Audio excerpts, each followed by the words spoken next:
Juste du bon stock. La radio pirate de Jeff Fillion. RadioPirate.com.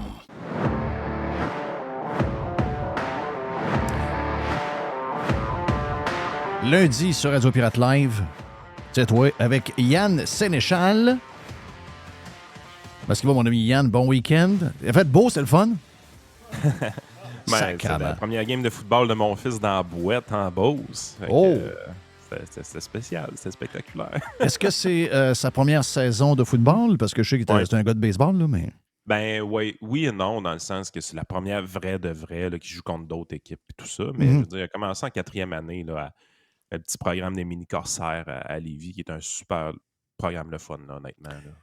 Combien de joueurs ou de joueuses vont commencer à jouer au football avec tout l'effet Taylor Swift? My God! Hey, c'est gênant, ça. C'est malaisant. Il y a un côté malaisant, ça. T'écoutes une game des Chiefs puis t'as Taylor Swift d'en face à toutes les 2 minutes. Qu'est-ce que c'est ça? Puis là, en plus que... écoute, Kelsey, c'est un super tight end. Là. C'est un des meilleurs de la business. Mais là, depuis qu'il est avec, il a doublé sa production. Donc là, il joue blessé. Il ne faut pas oublier ça. Là. Il joue blessé. Je pense que c'est une cheville. Oui. Et le gars fait à peu près... Tu sais, habituellement, un tight end, 40, 50, 60 verges. Il a eu une grosse journée, là. Gronk a eu des fois des plus longues parce qu'il courait avec la balle après. Puis Kelsey est un peu de même. Mais là, il est à quoi? 120, 125, 130 par game. Donc, on dirait que lui, ça l'a comme craqué un peu. Donc là, à chaque fois que lui fait un beau jeu, on s'en va en haut. Puis là, les deux meilleurs amis du monde, la folle qui est la femme à Patrick Mahomes, qui est une folle, qui est à côté de Taylor, là, c'est les petites danses, les patentes, les high-fives. Qu'est-ce que tu dis, Mr. White? Non, je disais les poignées de main spéciales. Ah oui. Mais ils ont une caméra sur eux autres tout le temps. Puis, malheureusement, je dis pas qu'elle est fake, mais veut pas, ça fait un peu fake parce qu'ils savent qu'ils ont une caméra sur eux autres. Donc là, il n'y a plus rien de naturel là-dedans. La gang de filles alentour, eux autres. Imagine-toi, là, la gang de filles qui se tiennent ensemble depuis 1 an, 2 ans, 3 ans, dépendamment de comment les gars sont là. Tu sais, des fans de joueurs. Là, tout d'un coup, la caméra n'a jamais été sur eux autres, ben, là. Là, tout d'un coup, la caméra est sur eux autres tout le temps, à cause de probablement la plus grande star de tous les temps de la musique, qui est dans la loge, puis qui a l'air... tu sais, hier, à un moment donné, elle pleurait quasiment. Quand Kelsey m'a compté son toucher quand il y a eu sa longue run, elle était là, puis là, ma blonde a dit, « Voyons, fille, elle dit là, calme-toi un peu. » Elle dit, calme-toi un peu, ça fait 2 semaines, tu le connais, là. Peut-être ça fait 2 mois, là. Puis ma blonde n'est pas une anti-Taylor Swift, au contraire, elle l'admire, mais ça devient quasiment un peu too much. Ben écoute, l'alternative à ce côté fake-là, c'est qu'ils fassent comme les joueurs de baseball qui savent, eux autres aussi, qui sont filmés tout le temps pendant une série, puis ils parlent de même dans le dugout sans arrêt. Ouais, c'est ça. Bouche, ouais. Je veux dire, c'est rendu à un moment donné, les athlètes professionnels, puis l'entourage des athlètes professionnels, on veut tellement vendre de la réaction qu'ils sont là-dedans à tour de bras. Là. Ouais. C'est des réactions. Est-ce que ton fils est un programme d'école, Non, parce que lui, dans le programme d'école, il est au baseball. Il y en a une partie de son équipe qui est dans le programme scolaire, mais c'est vraiment parascolaire qui joue. Là. Écoute, il y a 5 entraînements de baseball par semaine, 3 entraînements de football, 1 entraînement d'handball, puis il va commencer le volleyball bien vite. C'est très bon parce qu'il touche à plein de sports, comme nous, on faisait jeunes. Dans la génération d'aujourd'hui, des kids qui jouent au handball, il n'y a pas une tonne. Là. Ah, mais c'est le fun à Lévis, c'est bien développé, sérieusement, le handball. La gang qui font ça, ils trippent, mais tu sais, pour mon fils, là, c'est vachement important parce que si... Tu sais, on a l'air des parents freaks, pour vrai, là, quand je dis tous les sports qu'il fait, mais s'il ne fait pas ça, on a des mots de professeurs à tout bout de champ dans la classe. Parce que ton gars est hyperactif, il a besoin de bouger? Je ne sais pas s'il est hyperactif, s'il y a des troubles d'attention ou pas, mais une chose est sûre, tu sais, il y a des bonnes notes à l'école, fait qu'on ne compromet pas ses études en y faisant faire autant de sport. Mais à toutes les fois qu'il y a des baisses d'activité, tu sais, quand il tombe dans un entre-saison, tout ça... Les notes baissent. Ben, sans baisser, les notes de prof arrivent, puis il est turbulent. Ouais, je comprends. Il parle tout le temps, blablabla, tu sais. Tu parleras à ma mère. Tu parleras à ma mère, tu vas voir qu'elle va dire « Ouais, je connais ça, une plateforme de même. » ce qui se passe dans les écoles, là, parce que là, toi, tu es à Lévis. Est-ce que Martine Biron est plus vers l'ouest? Chaudière, ça, ouais. C'est ça, plus vers l'ouest. Moi, j'ai Bernie. Lâchez-moi avec les GS. Bon, voilà. Et là, ce qui est arrivé, on se posait la question dans le Prime tantôt. Tu sais, je veux dire, moi, mes enfants sont plus vieilles, sont rendus, mais même encore là, à l'université, je suis content de voir que mes filles sont allumées et qu'ils voient des fois quand quelqu'un essaie de leur passer un message qu'ils ne veulent pas entendre, là, sont capables de dire hey, wow, minute. Là. Mais je veux dire, là, si on commence à les prendre plus jeunes, parce que là, ce qu'on a annoncé, c'est un genre de cours de sciences et techno, je ne sais pas trop quoi, puis on va modifier aussi celui qui était un processus là, qui date depuis plusieurs années de changer le cours d'éthique. Mais on va introduire de plus en plus des histoires de changement climatique. Puis, regarde, je vais te faire entendre un pense gars... pas qu'il restait de la place pour en mettre plus, honnêtement. On aimerait ça qu'ils apprennent à bien lire et à bien écrire. On voit que c'est une catastrophe. Mais écoute bien, ce qu'ils vont introduire, c'est à Catherine Perrin. Catherine Perrin, elle, c'est une animatrice à Montréal, à la radio de Radio-Canada. Elle a une émission Green. OK? Toute l'émission, à chaque jour, est Green. Hey boy. Tous les jours, là, c'est l'anxiété, c'est la... Il doit y avoir des grosses cotes d'écoute. Ça doit être lent. Mais le pire, c'est que ça a l'air que Radio-Canada, ça marche pour vrai. Je comprends pas, là. On rencontre jamais le monde.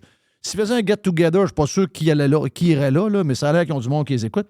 Donc, Catherine Perrin, avec un genre de gars qui est en charge du programme en question, et voici ce que ça va donner. Et dans des actions concrètes, parce qu'on le dit toujours, pour Exact. lutter contre l'éco-anxiété, il n'y a rien de mieux que le concret. Entre autres, je voyais dans la liste des projets qui sont menés dans différentes écoles avec le Lab 22, des projets de friperie. Je trouvais ça très, très intelligent parce que les jeunes aiment beaucoup la mode et changer de vêtements. Oui.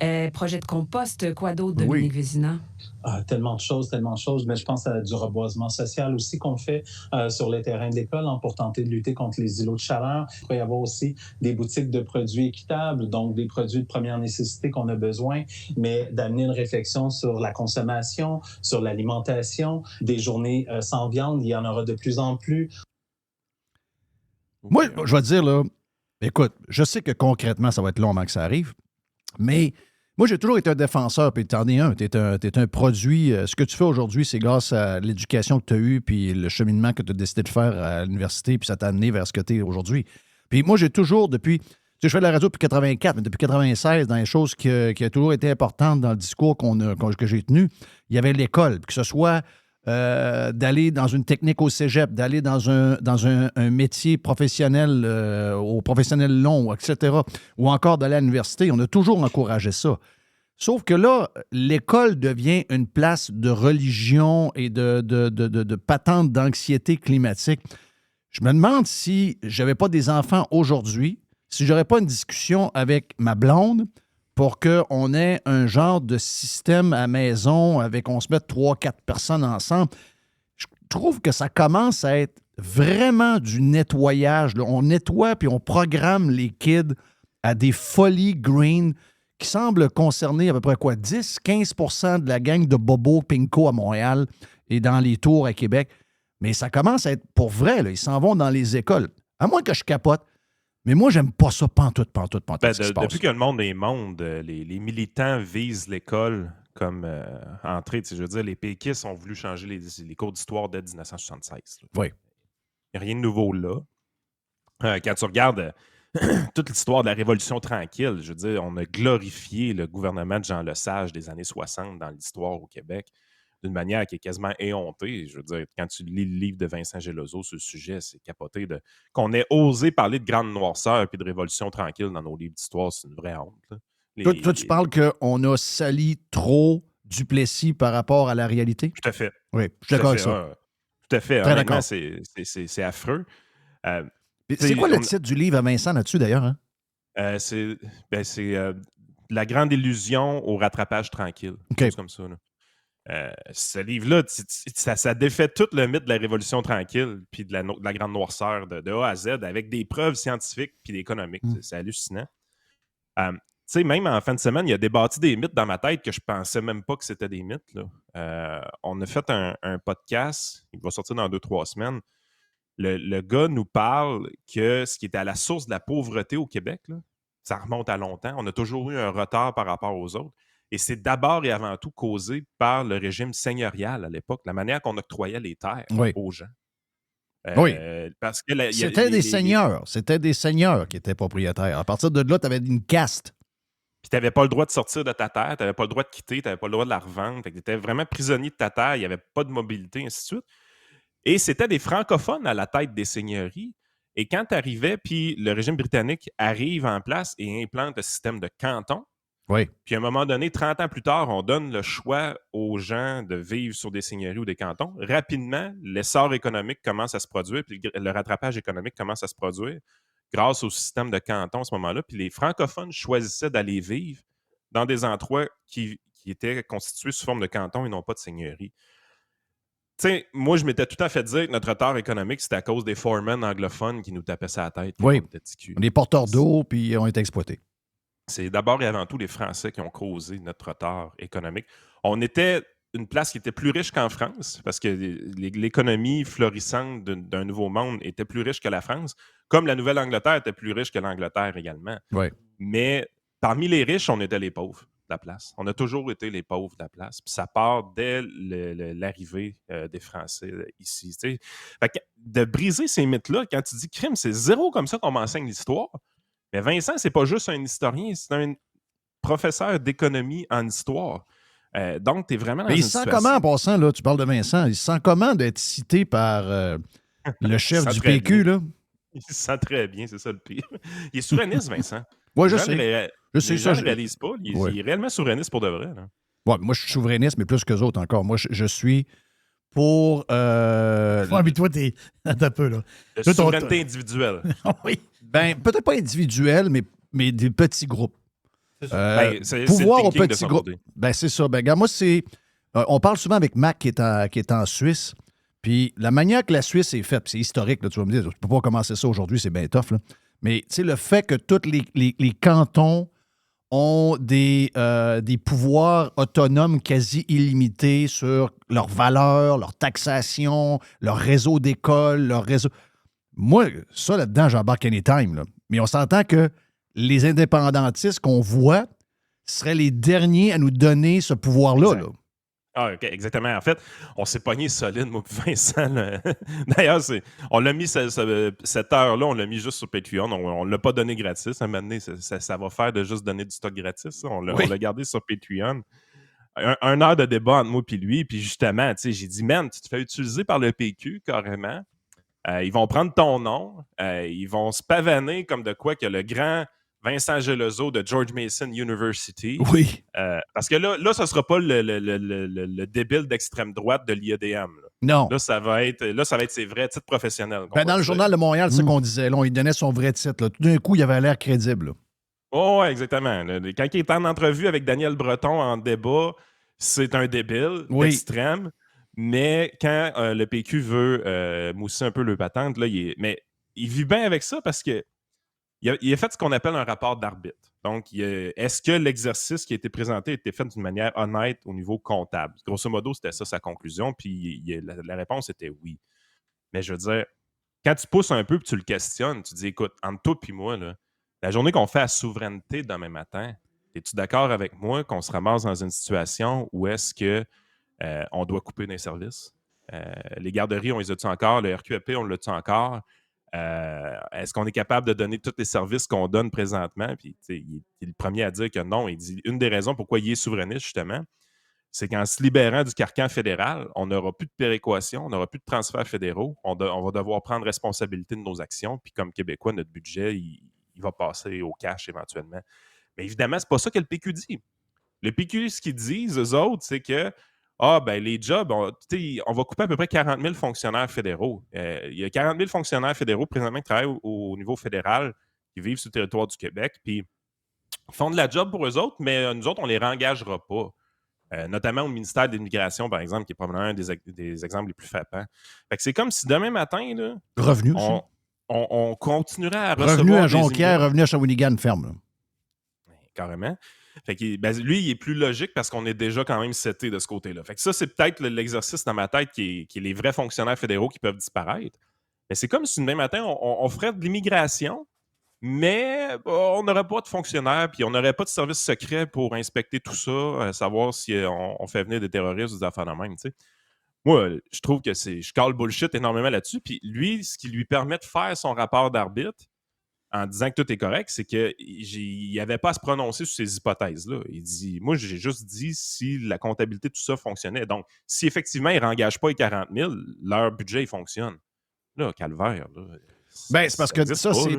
non, ils ne mettront jamais 40 000 personnes dehors. C'est 40 000 fonctionnaires fédéraux québécois qui perdent leur job demain matin. Là. Ben oui, c'est 40 000 gros salaires. Ils font jamais ça. Ça arrivera pas. Ça arrivera 0. Ils donnent des services, ce monde-là. Là, je veux dire. Mais hey, je veux t'entendre. Tiens, on a quasiment dérapé un peu par rapport à notre sujet initial. Mais au pire, on reviendra à la fin. Mais l'histoire du dollar québécois, OK? Ouais, dollar québécois, dollar... le liste d'or. C'est ça. Dollar québécois versus dollar canadien qu'on garde. Fitzgibbon a dit, lui, $1 US. Là, même Karine Gagnon, la chroniqueuse municipale qui rentre dans le tas, ben non, le dollar américain, avec tout ce qui se passe, ça n'a pas de bon sens, puis c'est une bonne idée, le dollar québécois. Puis voyons, moi, je fais un test, là. Vous avez 1 million dans votre compte de banque, qui est canadien en ce moment, je vous donne 3 choix. Vous le gardez en canadien, 1 million canadien, je peux vous l'échanger en 1 million de dollars québécois, ou encore, je peux vous l'échanger en 1 million US. Pas 700 000, 1 million US. C'est un test de QI en passant. Là. Tout le monde va aux US. Tout le monde va aux US. Même PSPP le fait. Et Karine Gagnon le fait. Tout le monde va aux US parce que, historiquement, puis ça, c'est pas juste une question de proximité avec eux.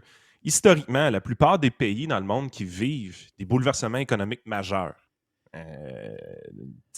l'Argentine, par exemple, à l'époque, Venezuela, tout ça, la population locale, qui subit une inflation terrible, la première chose qu'ils vont faire, c'est essayer de trouver un safe haven, un paradis, si on veut, pour cacher les dollars qu'ils possèdent qui sont en train de se dévaluer à une vitesse grand V.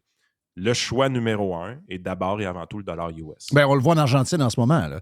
Il y a quelqu'un qui écrit cette semaine dans le journal, je pense en fin de semaine, dans le journal de Montréal. Ouais, le gars avec la scie mécanique, c'est un Christ de fou. C'est un gars qui est pas. C'est un libertarien, puis il veut le dollar US. Mais en Argentine, c'est depuis la crise économique et l'inflation, dans la rue, c'est beaucoup le dollar US en ce moment. Là. Ah, puis on a déjà passé par là dans le passé. L'Argentine, au niveau économique, ça a brassé énormément là, il y a quelques décennies, mais il y a plus de bureaux de change en dessous de la table que des bureaux de change officiels. Ah, oui. Mais naturellement, la plupart des pays qui vivent des chocs économiques importants vont avoir une tendance naturelle de se retourner vers le dollar US. C'est considéré comme un safe haven de ce côté-là. C'est plus facile de se procurer des dollars US que de l'or. Et les gens, pour l'instant, ont encore plus confiance en les dollars US qu'en les bitcoins, par exemple, parce que les bitcoins sont encore volatiles aussi, ce qui n'est pas le cas du dollar US. Fait que naturellement, les Québécois, sans qu'on exige quoi que ce soit, vont avoir tendance à aller vers le dollar US demain matin. On fait la souveraineté demain matin. Et le dernier qu'ils prennent, c'est le dollar québécois, là. Ah, le dernier, c'est sûr. Mais d'où ça vient, ça? J'avais jamais entendu ça. Tu sais, Parizeau disait dollar canadien, parce que là, on disait, il ne voulait pas faire peur au monde. Mais il y avait une idée de dollar US, Parizeau. Il y avait une idée de dollar US qui est quand même pas si mal. Puis je suis certain que les Américains sont capables de faire un deal une pièce, juste pour être sûr qu'on a leur dollar. On est quand même, tu sais, on n'est pas une économie du tiers-monde.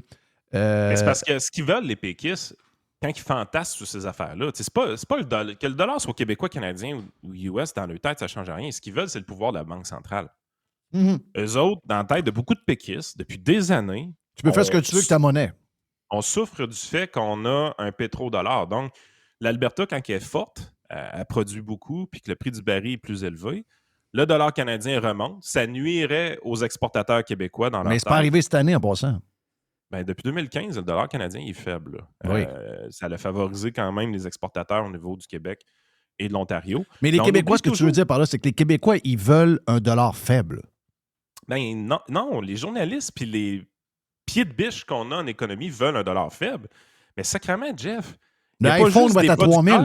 Le iPhone va être à 3 000 $. Il n'y a pas juste des producteurs dans une économie, calvaire. Il y a des consommateurs aussi. Ben oui. Je veux dire, le consommateur québécois, il veut pas un dollar fort, faible. Il veut un dollar fort. Hey, regarde, Yann, moi, je sais l'histoire de la Beauce, je sais la patente de main, je comprends tout ça. Là.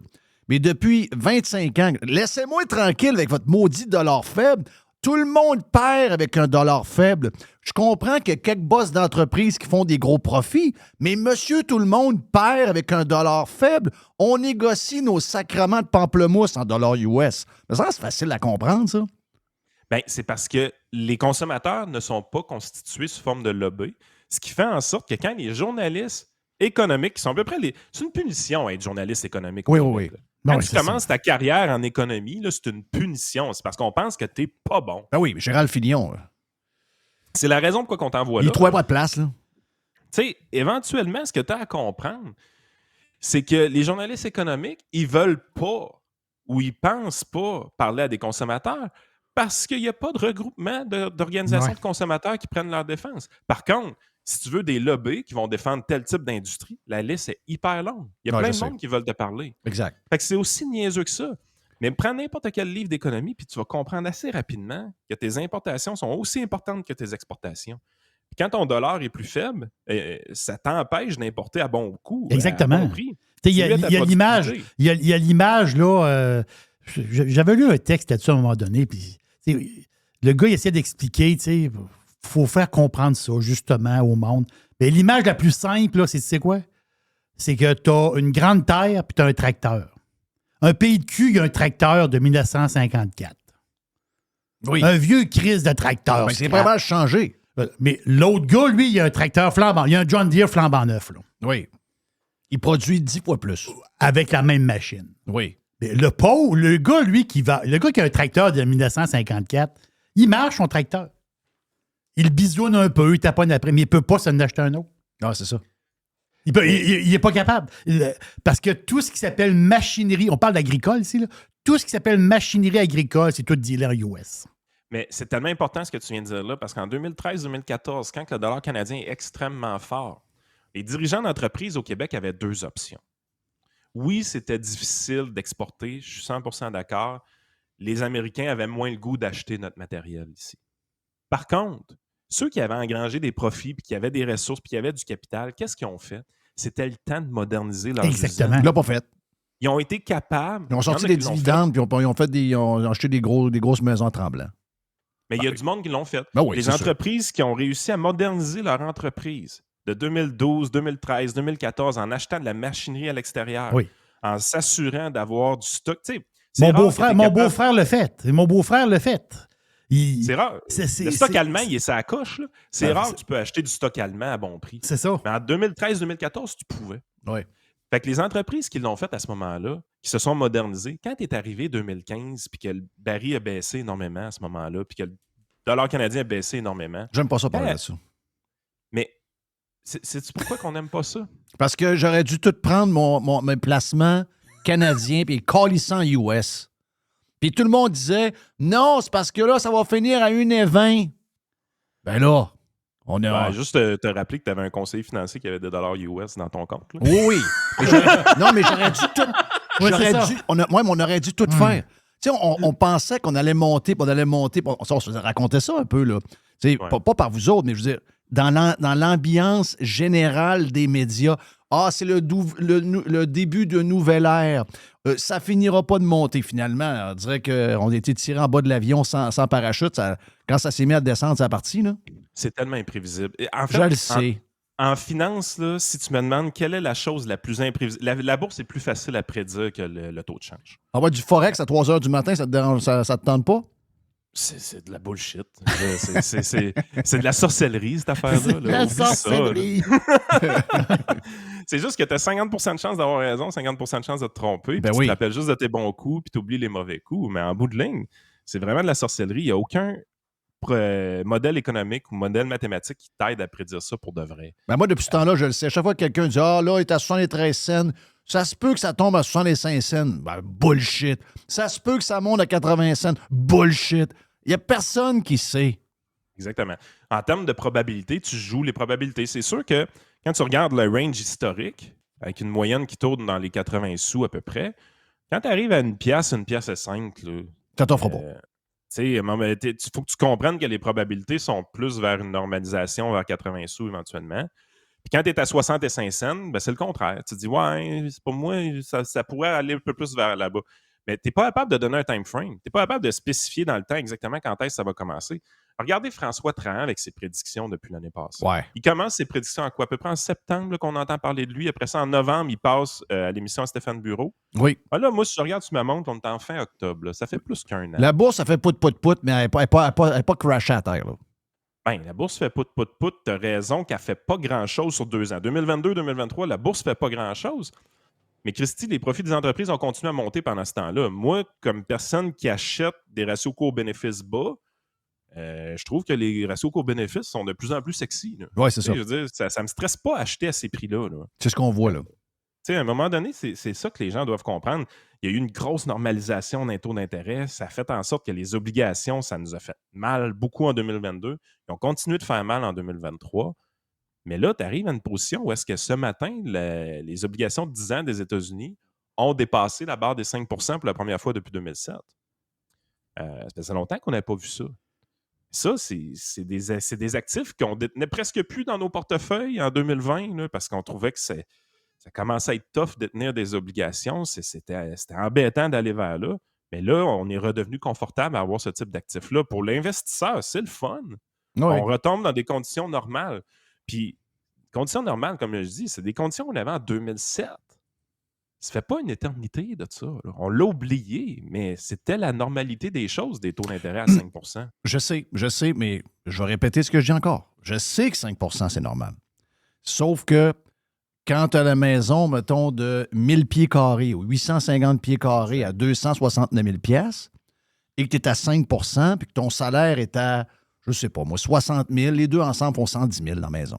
Tout à fait. Il y a une fluctuation des taux d'intérêt qui est capable d'être prise dans le budget familial. Mais là, quand tu t'es acheté une maison qui n'est pas... Tu sais, dans le temps, tu dis « Ah, ben, ils ont acheté plus gros que vos moyens. » Sauf que là, si tu n'achètes pas, tu restes dans ton char. Là, tu sais, en fin de semaine, je me suis raconté... Ce que tu viens d'illustrer là, Jeff, ce qui me fascine, là, c'est qu'en à peu près 70 mots, là, le mieux résumer la situation économique au niveau des maisons et du résidentiel au Québec qu'à peu près tous les journalistes économiques de la province au complet dans les 2 dernières années. L'équation est aussi simple que ça.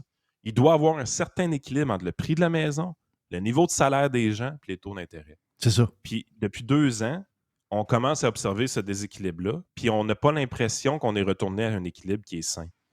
Donc, ça va bouger d'une façon. C'est-tu le prix qui va bouger? Il y en a qui disent que oui. C'est-tu le taux d'intérêt qui va bouger? Il y en a qui disent que oui, il y en a qui disent que non. C'est-tu les salaires qui vont bouger? Il y en a qui disent que oui, il y en a qui disent que non. Pour l'instant, ce qui bouge le plus, ben, le taux d'intérêt, lui, c'est lui qui a bougé le plus vite. Mais pour réajuster ce taux d'intérêt-là, qu'est-ce qui a bougé pour l'instant? Les salaires. Les salaires. Sauf que les salaires fuelent la future inflation. Tout à fait. C'est comme on se court après la queue. Plus on va... Là, on a des centaines de milliers de personnes. Puis je comprends que l'offre à 9 % dans le contexte, elle est ridicule, surtout après que les élus se sont donnés 30 %. Je veux dire, c'est la plus mauvaise stratégie du monde. Mais je veux dire, mettons que les policiers ont refusé 21. Mettons que ça finit à 25. Ben, on ne pourra pas avoir, dans les 4-5 prochaines années, on n'aura pas une inflation à 2,5 ou à 2. Là. On va vivre avec une inflation récurrente à 3,5, 3,8. Ce qui va arriver au niveau des élus, là, puis au niveau de leur budget, là, tout pète de partout. Là. Présentement, là, le fédéral coupe. Ça a été annoncé. Là. Freeland, elle cherche 15 milliards. Ils ont commencé à couper au niveau fédéral. Le provincial braille que les transferts, c'est pas le goût. Le municipal braille que le provincial est en train de capoter, puis le provincial est en train de trop couper, notamment via les compagnies de transport. On a sorti des chiffres du RTC un matin, Jeff. Moi, si tu as beaucoup de camionneurs dans ta clientèle de pirates, tu es d'accord avec moi? Oui. Il y en a beaucoup qui ont leur compagnie de transport. Tu en connais toi aussi personnellement, puis tu as vu des business de transport en masse dans ta vie. Si je te dis qu'une business de transport qui aurait 11 employés, puis que sur ces 11 employés-là, il y a 6 chauffeurs, 3 secrétaires et dispatch, et 2 mécaniciens. Considères-tu que cette compagnie-là est rentable ou n'est pas rentable? Qu'est-ce que tu veux dire par là? Tu as 11 employés, 6 camionneurs, 3 secrétaires / dispatch, je trouve que 2 garagistes. Je trouve que l'overhead est fort pour le nombre de chauffeurs. Exactement. Ben ça, les chiffres que je viens de te donner là, c'est la structure des ressources humaines du RTC à Québec. Oui. Ben oui. 25% du staff du RTC, c'est du personnel administratif. Des pousseux de crayon. Ben oui, c'est ça. C'est pas des chauffeurs, puis c'est pas des répareux d'autobus. Là. Ben même à ça, même les gars qui réparent l'autobus, t'as un gars qui répare l'autobus pour 3 chauffeurs. Coudon, ils sont tout le temps pétés, vos bus. Oui. Mais ça n'achetait pas les bons, là. Il y a un problème. Il y a de quoi qui marche pas, là. C'est clair qu'il y a quelque chose qui marche pas. Quand tu regardes ces stats-là, si tu compares, c'est 25% du personnel administratif pour le RTC. C'est 18% pour Gatineau. Là, on tombe à 16 puis à 11% quand tu t'en vas à Sherbrooke puis à Longueuil. Là, tu es là, tu te dis, comment ça que Sherbrooke puis Longueuil peuvent avoir beaucoup moins de personnel administratif que le RTC?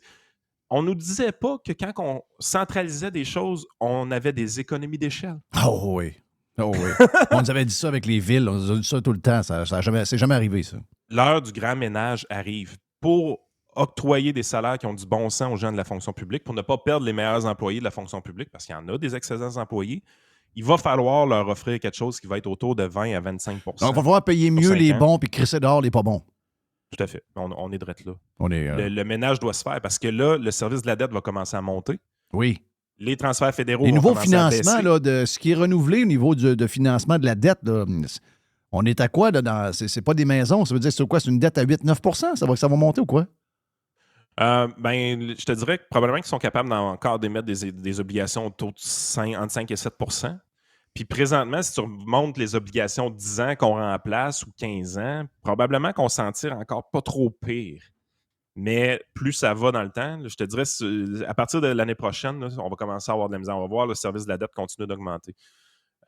Puis ça va faire mal aux politiciens énormément parce que ce volet-là du budget va être douloureux. Le fédéral va couper ses transferts fédéraux. Et, by the way, on est en déficit pendant une période faste. Les gens l'oublient, là. Oui. Mais t'es pas censé faire des déficits quand ça va bien économiquement. T'es supposé de faire Exact. T'es supposé de faire des déficits quand ça va mal. Là, ça va déjà mal. Donc, ça veut dire que quand ça va aller mal, le déficit va être pas mal gros, là. Il y a des gens qui vont finalement perdre leur job. Moi, je me rappelle de Jerry en 2010. Quand est-ce qu'il y a des fonctionnaires qui vont sortir avec leur boîte? Ça, j'ai hâte de voir ça. On y arrive tranquillement. Ah là. ouais? Moi, dire de quoi, d'après moi, on va être une méchante gang dans la rue avant qu'eux autres se privent de quelque chose. Moi, je l'ai jamais vu. Depuis que je suis au monde, c'est jamais arrivé. Moi, j'ai vu mes parents être coupés de 20 %. Non, coupés. Mais ils n'ont pas perdu le job. Non, ils n'ont pas perdu le job. Mais ils ont quand même mangé un coup dans le côté, je vais le faire. Je comprends, mais moi, je veux une boîte de carton. Du malonné, on a mangé, là. Le cadre, le rack à crayon, les guenilles. Arrête, là. Ça n'arrivera pas. Oubliez ça, ça n'arrivera pas, là. La RTC, la RTC, là, c'est quoi? C'est 30 millions qui vont être dans le trou, là? C'est quoi la patente, là, l'année prochaine, là? C'est un genre de 30, là? Catastrophe. OK, mais 30 millions, pensez-vous qu'ils vont couper, mettons, je sais pas moi, 80 longs jeux de mur des bureaux en haut à 75 000 par année? Bon, je vais peut-être chercher un 150, je sais pas trop. Nos autobus de ville, il y a 1700 employés, les gars. Ben oui, je sais. Ben oui, c'est fou. Non, et pendant ce temps-là, juste vous dire, pour ramener aussi d'autres prix complètement fous, puis on partira là-dessus un autre tantôt, mais je vous donne ça dans votre tête avant de partir. En fin de semaine, je suis en discussion avec bien du monde dans le milieu de la construction. Maison, deux exemples. Maison, Pont-Rouge, sur le bord d'un golfe, mini-maison, tout inclus, mini-maison, 600 000. OK? Maison, ça arrive sud de Québec. Perdu le contrôle de la maison pendant la construction, 700 pieds carrés avec sous-sol.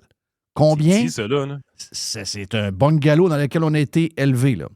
Avec chambre au sous-sol, un paquet d'affaires, là. 700 000 douilles, 100 000 de plus que prévu. À côté jusque-là. La perte de contrôle dans la construction, c'est complètement fou. Souvent, les gars... il y a un ménage qui va se faire là aussi. Là. Ben, ça doit, là, parce que... ça a été annoncé un peu, hein. La CAQ s'en va là tranquillement. Le ministre, là, Frisé, qui dit des niaiseries sur l'immigration, là. Oui, Boulette. Ouais. Boulette. Il a dit qu'on avait trop de métiers au Québec. Oui, il l'a dit. Bon, oui, il veut tomber à 8. Ça s'en vient. Les réformes s'en viennent, les amis. Il n'y a pas le choix. On n'aura pas le choix. Sinon, il n'y aura plus de maison qui va se lever. C'est ça qui va arriver. Yann C'est Sénéchal, thank you, man. Thank you. Salut. Salut, bye. Yann Sénéchal, votre conseiller.net, vous avez besoin, et Yann et Frank pour le podcast sur toutes les plateformes.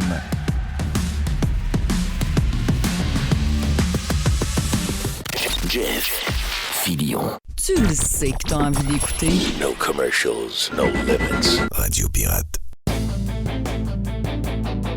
Hey, tu m'as pas dit... Bon, Yann Sénéchal, tu m'as pas dit qu'est-ce qui se passait aujourd'hui. Mr. White, raconte un peu. Bon, on est avec... on va avoir Dads. En combien de temps, Dodd? Dodu dans le live, je te dirais dans... Je sais pas, moi, après la boîte. OK, après la boîte, mais... est-ce que tu es prêt à faire la boîte tout de suite, hein, Jerry? Ben oui. OK, mais avant, ça te dérange que je prenne une minute ou deux? Voyons. OK, parfait. Parce que On jase, là. j'ai vu le email... J'ai vu le email de rébellion contre Éric Duhem. OK? Merci à Michel de m'avoir envoyé ça. Puis je sais que tu l'avais reçu également de ton côté, le email. Est-ce que tu es capable de savoir qui a envoyé le email? Là? Ben, en réalité, là, j'ai vu qu'il y avait un site web de démarrer, là. OK. Puis, comme c'est là, j'en sais pas plus, mais je suis pas sûr qu'il y a des noms d'associés. Tu sais, Duhem démissionne pour... C'est dehors du M. Le titre du email, c'est dehors du M. OK? Donc, tu sais, je veux dire... Non, mais je partais pas... Je sais, mais il y a, ça, c'est le titre du... C'est l'expéditeur. C'est l'expéditeur, c'est ça. OK? Donc, j'imagine que l'expéditeur, on est... En tout cas, à moins qu'il y ait un moyen de le savoir. Moi, je ne suis pas très email, là, mais je sais qu'il y a des gens qui sont capables de trouver d'où ça vient. Il faut faire attention à ça. Il y a deux possibilités là-dedans. OK? Éric Duhem a énormément de gens qui le détestent. Vous voir sur ses posts. Les anti-Duhem, c'est des maniaques. OK? Sérieux, j'ai jamais vu du monde aussi malade dans la tête. Jusqu'où ils sont capables d'aller, je ne sais pas s'ils sont assez bright pour faire ce genre de patente-là, mais ça peut être une possibilité. Mais je pense que la vraie histoire là-dedans, c'est qu'il y a carrément une rébellion à l'intérieur du PCQ. OK? Il y a une rébellion, il y a un malaise à l'intérieur du PCQ, puis je le sens depuis un bout de temps, puis je le sens par des gens qui étaient là au départ, qui ont cru, puis comme n'importe quel parti politique. Puis vous savez comment les gens dans le clan des conservateurs sont habituellement assez capables de tout briser rapidement. Bien, c'est exactement ce qui est en train de se passer. OK? Puis, Éric Duhem ne m'a jamais donné un sandwich. Ce que je veux dire par là, c'est que Éric Duhem, à part son amitié, c'est quelqu'un qui me doit absolument à rien. Il n'est jamais venu mettre une toile, une peinture sur mon mur. Je n'ai jamais donné à lui un gin de Charlevoix comme Jonathan chose là, de Tilou. Tilou, Jonathan Julien, puis Louis Lacroix. Là. On n'a pas d'échange de même. On a des échanges d'idées, on a des discussions. J'ai peut-être mené une fois ou deux, on est allé chercher un lunch, puis on a mis ça dans le milieu, puis Éric a mangé avec nous autres. Mais à part ça, là, moi, j'ai rien à gagner. Éric avant sa carrière, c'est un chum. Pendant sa carrière, c'est un chum. Et après sa carrière politique, peu importe ce qui arrive, je vais toujours considérer Éric comme un chum. OK? Mais malgré les défauts, Éric a des défauts. Là. C'est pas Poilievre. Il y a des défauts, là, comme n'importe qui. Poilievre a des défauts aussi. Là. Trump a des défauts. Tout le monde a des défauts. Là. C'est pas parfait nulle part. Là. Si on était capable de bâtir le politicien parfait, on le ferait, mais ça n'existe pas. OK? Mais bonne chance de trouver quelqu'un qui va... Il y en a combien au Québec qui aurait pu prendre un parti à 1% et le monter à 15%?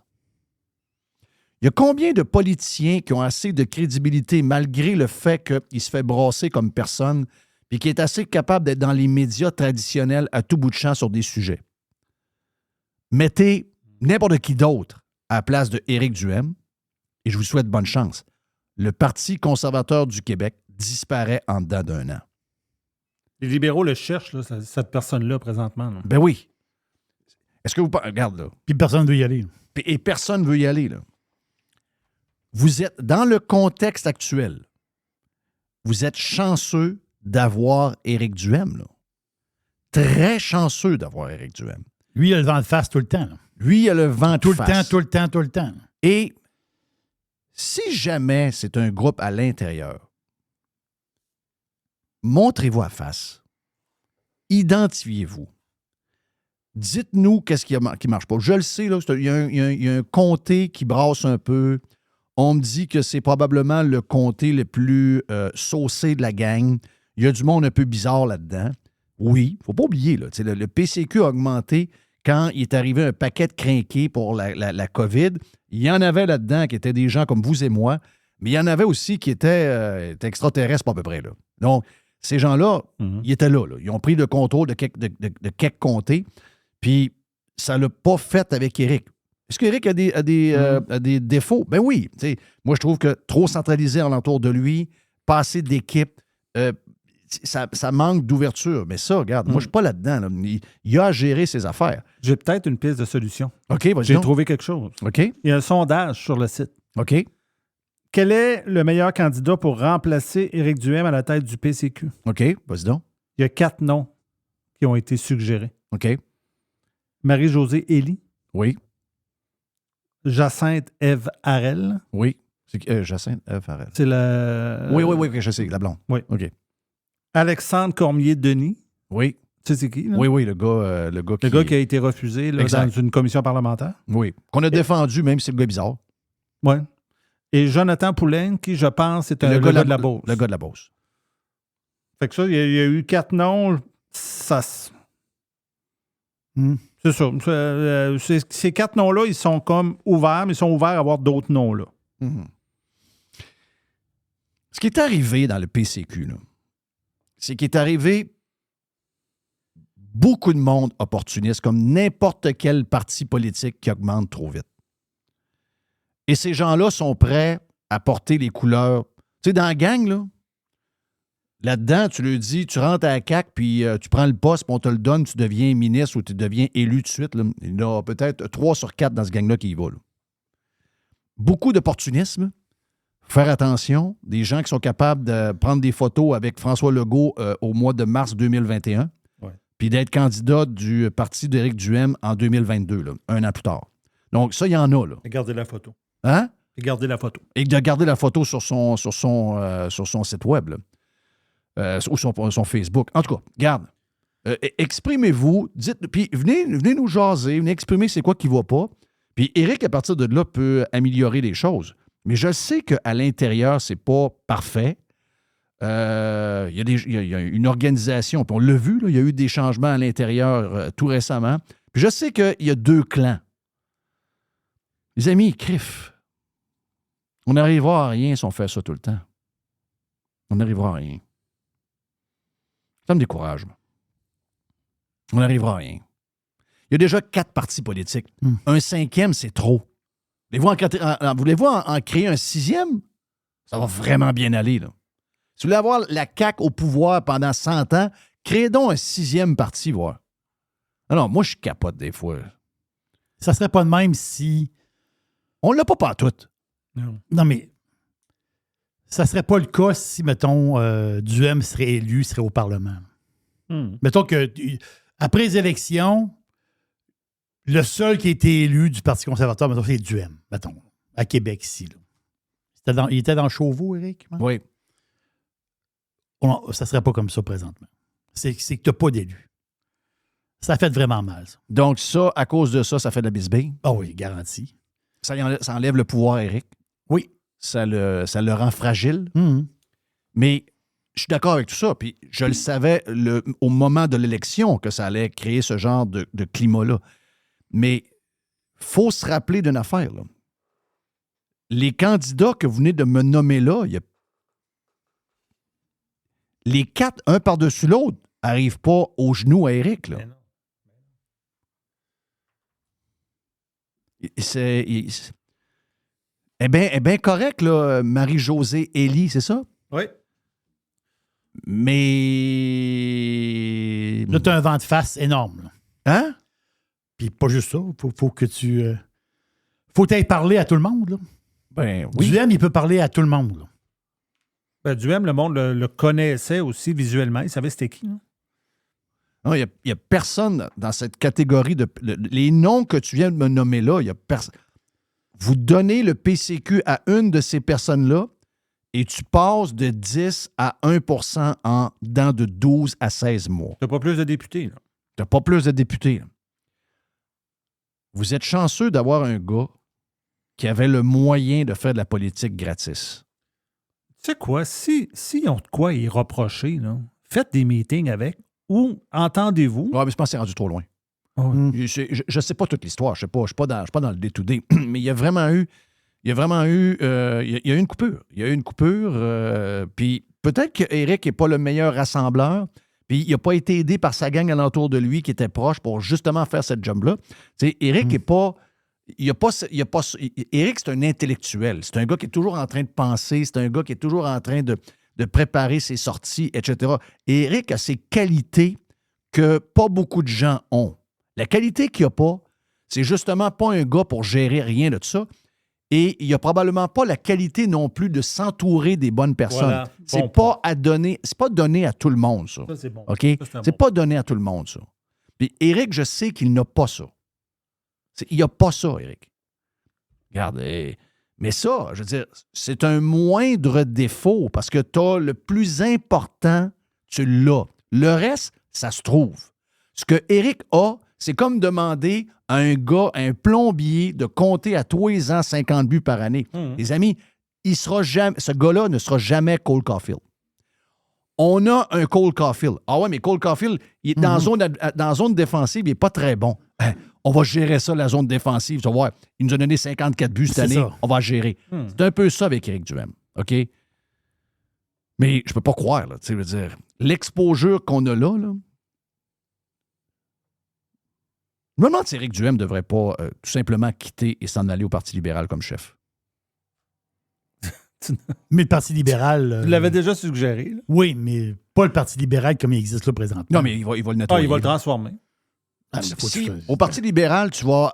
Si jamais Éric Duhem... extreme makeover, vous parlez. Si jamais Éric Duhem arrive au Parti libéral, il y a beaucoup de gens en ce moment, des anciens libéraux, qui n'osent pas s'approcher de Marois Risky et de toute cette gang de QS qui a hijacké le Parti libéral. C'est du QS à grandeur. Et si Éric Duhem revient, il y a des têtes, il y a des seniors qui vont revenir donner un coup de main à Éric Duhem. Pas tout le monde, pas Couillard, mais un gars comme Charest ne serait pas trop loin.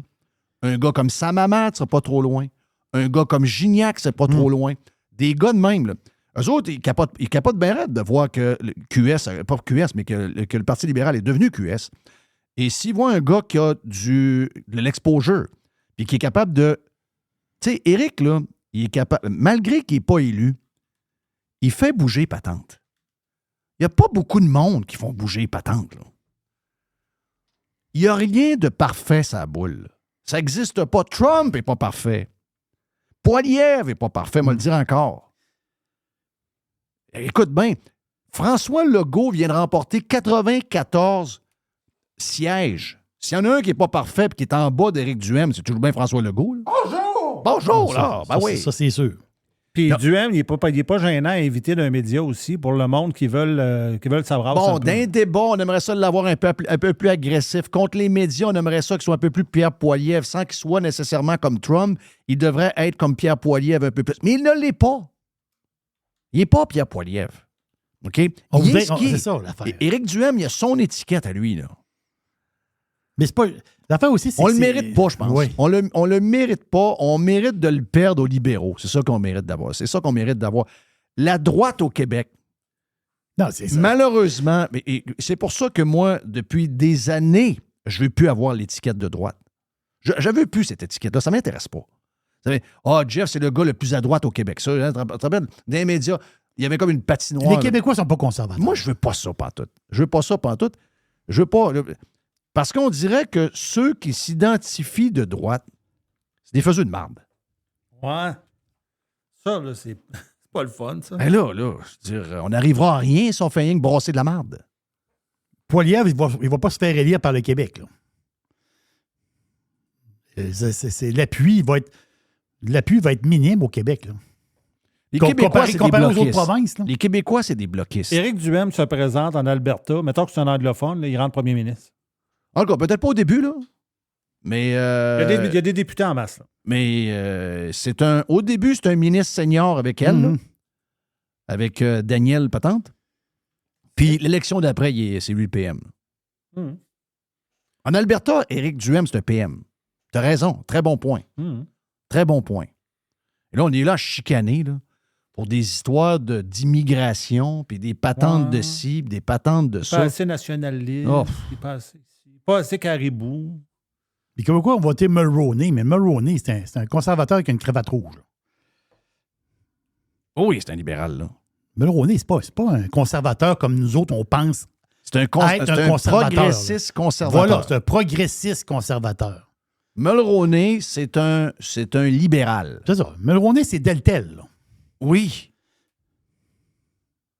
Notre idée, parce que il y a un prisme déformant. Alors, Mulroney, c'est pas Deltel. Hein? Mulroney, c'est Deltel. Mulroney, c'est pas un vrai conservateur. Oui, mais c'est pas Deltel. On n'est pas obligé de l'insulter. Là. Bon, je comprends ce que tu dis, mais je rejoins Jerry sur le fait que c'est pas un méga conservateur. Je comprends. Toi, tu regardes l'aura, tu regardes toute la patente. Oublie la carrière. Là. Lui, oublie la carrière. C'est juste sur mais les il est arrivé dans le bon temps. Là. Oh, oui. Il est arrivé dans le bon temps, Mulroney. Là. Essaie de faire élire quelqu'un quelqu'un, il ne faut pas dire de droite, il faut faire attention. C'est ça, t'es mort au Québec. Élire un conservateur économique, pur économique conservateur. Ça n'arrivera jamais. Au Québec. Ça n'arrivera jamais. Pensez à ça 2 secondes. Là. Oubliez les affaires morales. Bon, OK, mais alors ça veut dire que tu donnes raison à la gang qui veulent avoir ceux qui veulent la peau de Duhem. Mm-hmm. C'est quoi qu'ils veulent? Ils veulent pas avoir un programme économique, eux autres. Ils veulent pas un programme économique. Adrien Pouliot, c'était ça? Oui, c'était ça. Mais Éric, c'est ça aussi. Mm-hmm. Ben oui. Les autres, ce qu'ils veulent, c'est pas d'immigrants, des patentes de français, des ceintures fléchées. Il y a d'autres partis pour puis ça. Un petit gouvernement plus petit. C'est juste ça qu'ils veulent. Plus de liberté individuelle. Mais eux autres, ce qu'ils veulent, c'est un parti comme... Puis ça peut être débattu, là. Tu sais, il y a beaucoup de gens qui aimeraient ça déménager en Hongrie, là. Bon, la Pologne a perdu le leur, là. La Pologne est elle-même. La Pologne a perdu le leur. Le gars qui est là, lui, il va rentrer plein de monde, puis il va faire les erreurs que bien des pays de ce coin-là ont faites. Mais la Hongrie, là, en Hongrie, en ce moment, il n'y a pas de manifestation pro-Palestine, là. Tu comprends ça, par exemple? Il y a des gens là-dedans que c'est la droite identitaire. Tandis qu'Éric représente la droite, entre guillemets, économique. Voilà. C'est elle la différence. C'est ça la différence. Mais ça, c'est deux droites qui sont souvent incompatibles. Là. En tout cas, pour ici. Pour ici, parce que... Il y a des endroits que ça marche, un mélange des deux, mais ici, ça va être incompatible. Oui, parce que on vient mélanger dans l'affaire. Il y a un fond... Eux autres, là, ils veulent avoir un parti québécois avec un petit gouvernement. Qui n'est pas souverainiste, sûrement. Oui, un peu nationaliste, mais pas tout souverainiste. C'est ça. C'est ça qu'ils cherchent. Tandis que Éric, il est plus Poilievre. Comprends-tu ce que je veux dire? Éric est plus Poilievre. Il a plus les idées de Poilievre. C'est plus de parler. Poilievre, il parle de quoi? Il parle de l'épicerie, il parle du gaz, il parle du coût de la vie. Ben, la gang qui veulent un putsch sur Éric, c'est pas de ça qu'ils veulent entendre parler, eux autres. Eux autres, ils veulent entendre... C'est un discours, ils veulent un chef comme le gars que Tucker Carlson a interrogé, qui est le chef de la Hongrie. Ils veulent une droite identitaire forte. Ils veulent fermer les frontières. Ils veulent protéger le français. Ils veulent rester...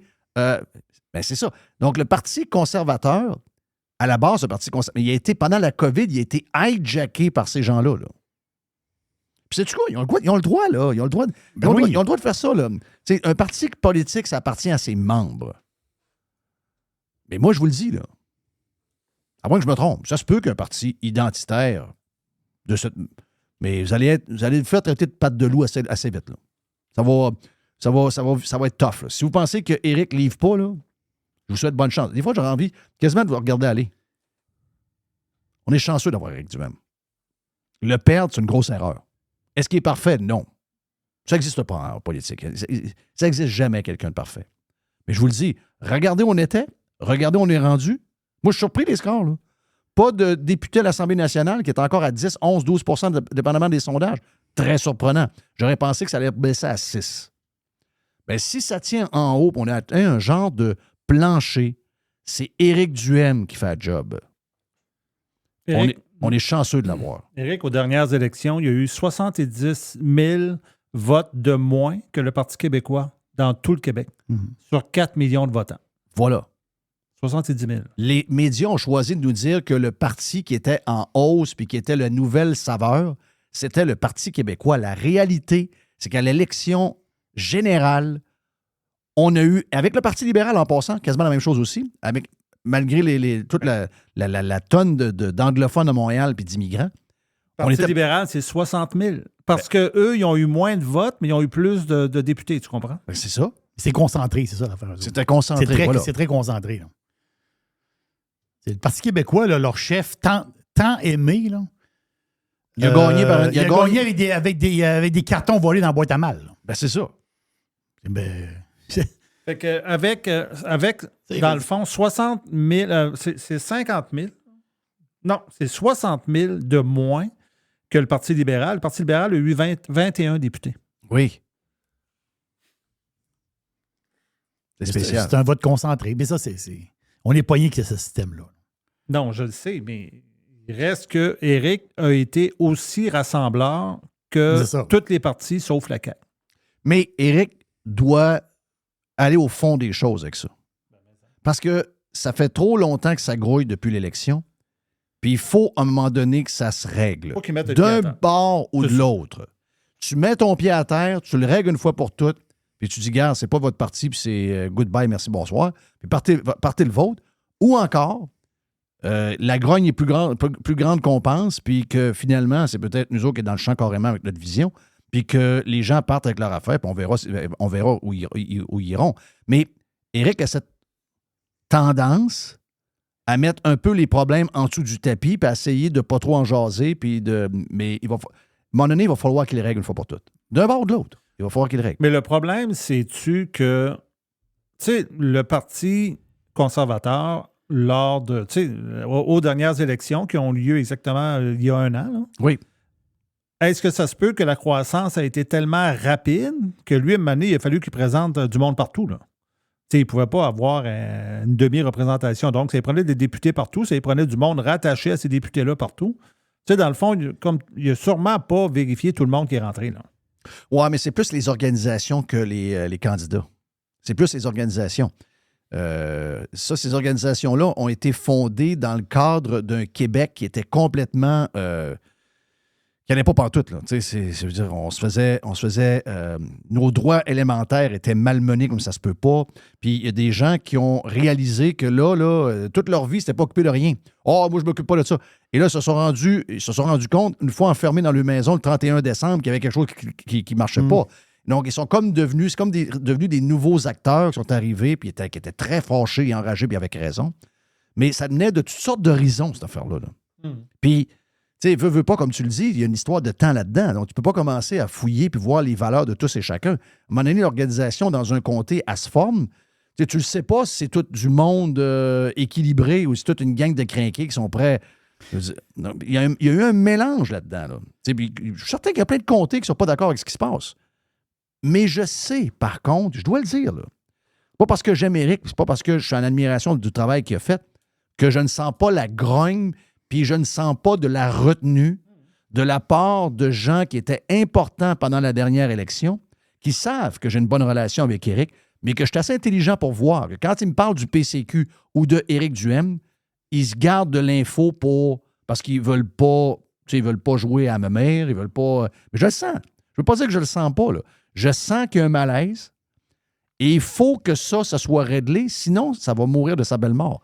Et si ça meurt de sa belle mort, si on n'a pas réussi à lancer quelque chose qui a de l'allure et de solide, qu'on va être capable de faire grimper dans les prochaines années, excusez-moi les gens, on est foutus, là.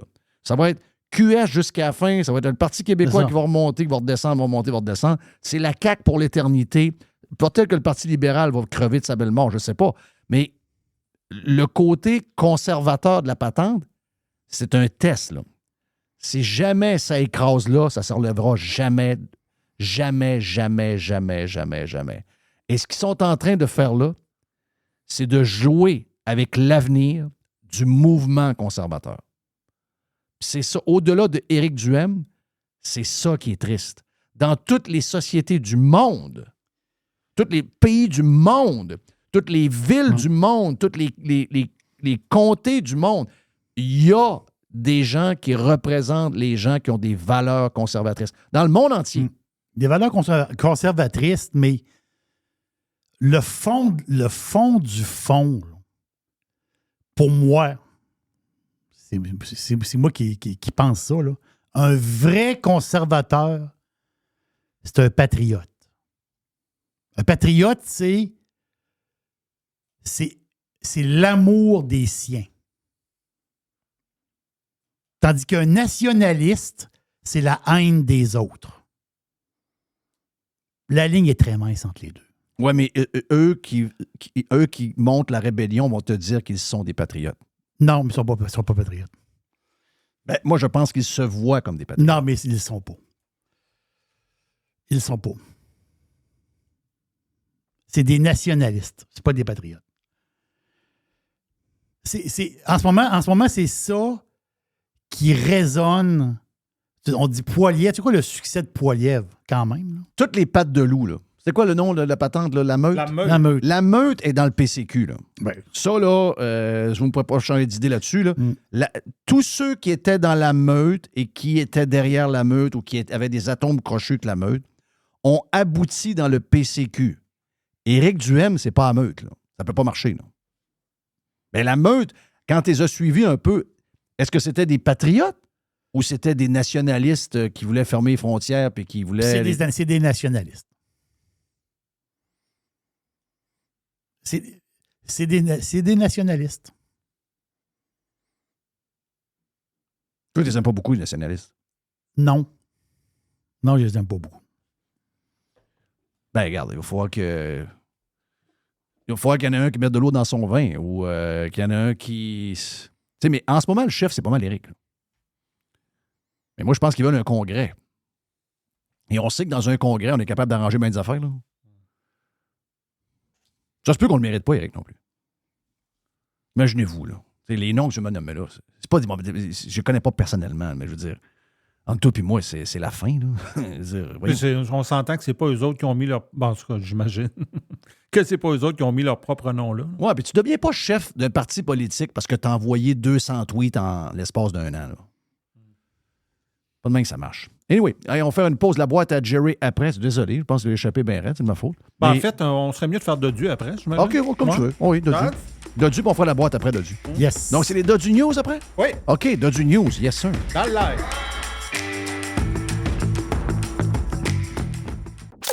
This is going to give you the energy to go on. Radio Pirate. Radio Pirate. Do you like it? Yeah. RadioPirate.com. On a passé proche de ne pas avoir notre chum Dodu, mais il est là. C'est les Dodu News dans Radio Pirate Live. Il n'y avait plus de Wi-Fi. Qu'est-ce qui se passe? Mais non. Hein? Ah, puis c'est le fun parce qu'en plus, c'était un problème de plus qui s'ajoutait. Là, parce que, tu sais, on est en train de faire quand même pas mal de changements dans la maison. Puis, nouvelle maison, nouvelles affaires. Oui, ouais, c'est ça. Ça occupe quand même une bonne partie de mes fins de semaine. Fait que là, hier soir, quand que je me suis dit, bon, là, je vais prendre un peu de temps. On va écouter Dolphins. On va écouter les Dolphins contre les Eagles. On va s'asseoir. Là, on va prendre un bout pour relaxer. Puis là, le Wi-Fi me lâche. Là, je trouvais ça bien, bien le fun. Wow! Ouais, ça, c'est le fun. C'était bien super. Mais après ça, le monde, on se demande pourquoi que... Ah ben oui, mais Starlink, tu sais, moi, si tu me donnes une option là, que je peux mettre sur mon toit puis ça marche tout le temps, là, amène-la. Là, parce que, il y a des fois que tu dis, là, tu as des... Tu sais, là, hier, je me mettais à penser à ça, Jeff. Tu te dis, bon, là, c'est-tu des fils qui sont dans le mur, qui ont un problème, puis là, il faut t'ouvrir les... Tu sais, ça peut être compliqué. Fait que, mais là, on est correct, on est revenu. Mais petite histoire le fun, parce que mes antennes de modem routeur, finalement, étaient grillées après un mois. Fait que je pense qu'ils étaient défectueux. Puis évidemment, ben merci à Costco. Je m'en vais chez Costco un matin en vitesse. Je suis là dans la porte quand ça l'ouvre à 10 h. Puis là, tu sais, pas que tu te sens mal, mais tu sais, je suis pas... il faut qu'ils me reprennent ça, puis c'est de leur faute, puis blablabla. Mais tu sais, moi, j'adore. Costco, c'est mon magasin préféré. Là. Mais tu sais, quand vous sentez mal, des fois, de retourner des affaires un peu plus tard. Là, un matin, j'avais. Ne une le personne soyez en avant pas, de parce moi. qu'il y en a qui amènent des affaires vraiment bizarres. Ton histoire de barbecue, là, c'était spécial. Là. Ben non, mais moi, les gars, un matin, il y avait une madame avec un. Tu sais, les casseaux de fruits préparés, là. Il était à moitié mangé, il était sur le comptoir. Ben voyons donc, elle vient pas de retourner ça. Oui, tu ris, hein? J'aimerais ça parler avec quelqu'un qui travaille chez Costco. Mais il y a Costco et Walmart qui sont les. Costco, Walmart, Home Depot, toutes ces grandes compagnies-là sont. Personne de ces grandes compagnies-là s'estime. Mais c'est sûr qu'ils savent qu'ils se font fourrer. Là. Tu veux dire, quelqu'un qui ramène, comme je disais, un vieux barbecue. Mettons, le barbecue était acheté au mois de mai. Ils l'ont pris tout l'été, ils le ramènent à fin août. Ouais, finalement, on l'aime pas. Mais là, le barbecue, il est bourré de marde. Là. Il passe la brosse dedans un peu, au moins. Tu sais. Non, il est tout plein de marde. Puis il s'en va au Le gars vidange. ramène une livre de steak haché, il y a une boulette de cuite dans le fond. Ben non, c'est ça. Mais j'aimerais savoir quelqu'un du département de la clientèle pour qu'il nous raconte les affaires les plus capotées qu'ils ont vues. Il doit y avoir des affaires ça spéciales. serait cœur, hein, ça. Ben oui. Ça ferait tout qu'un podcast, là.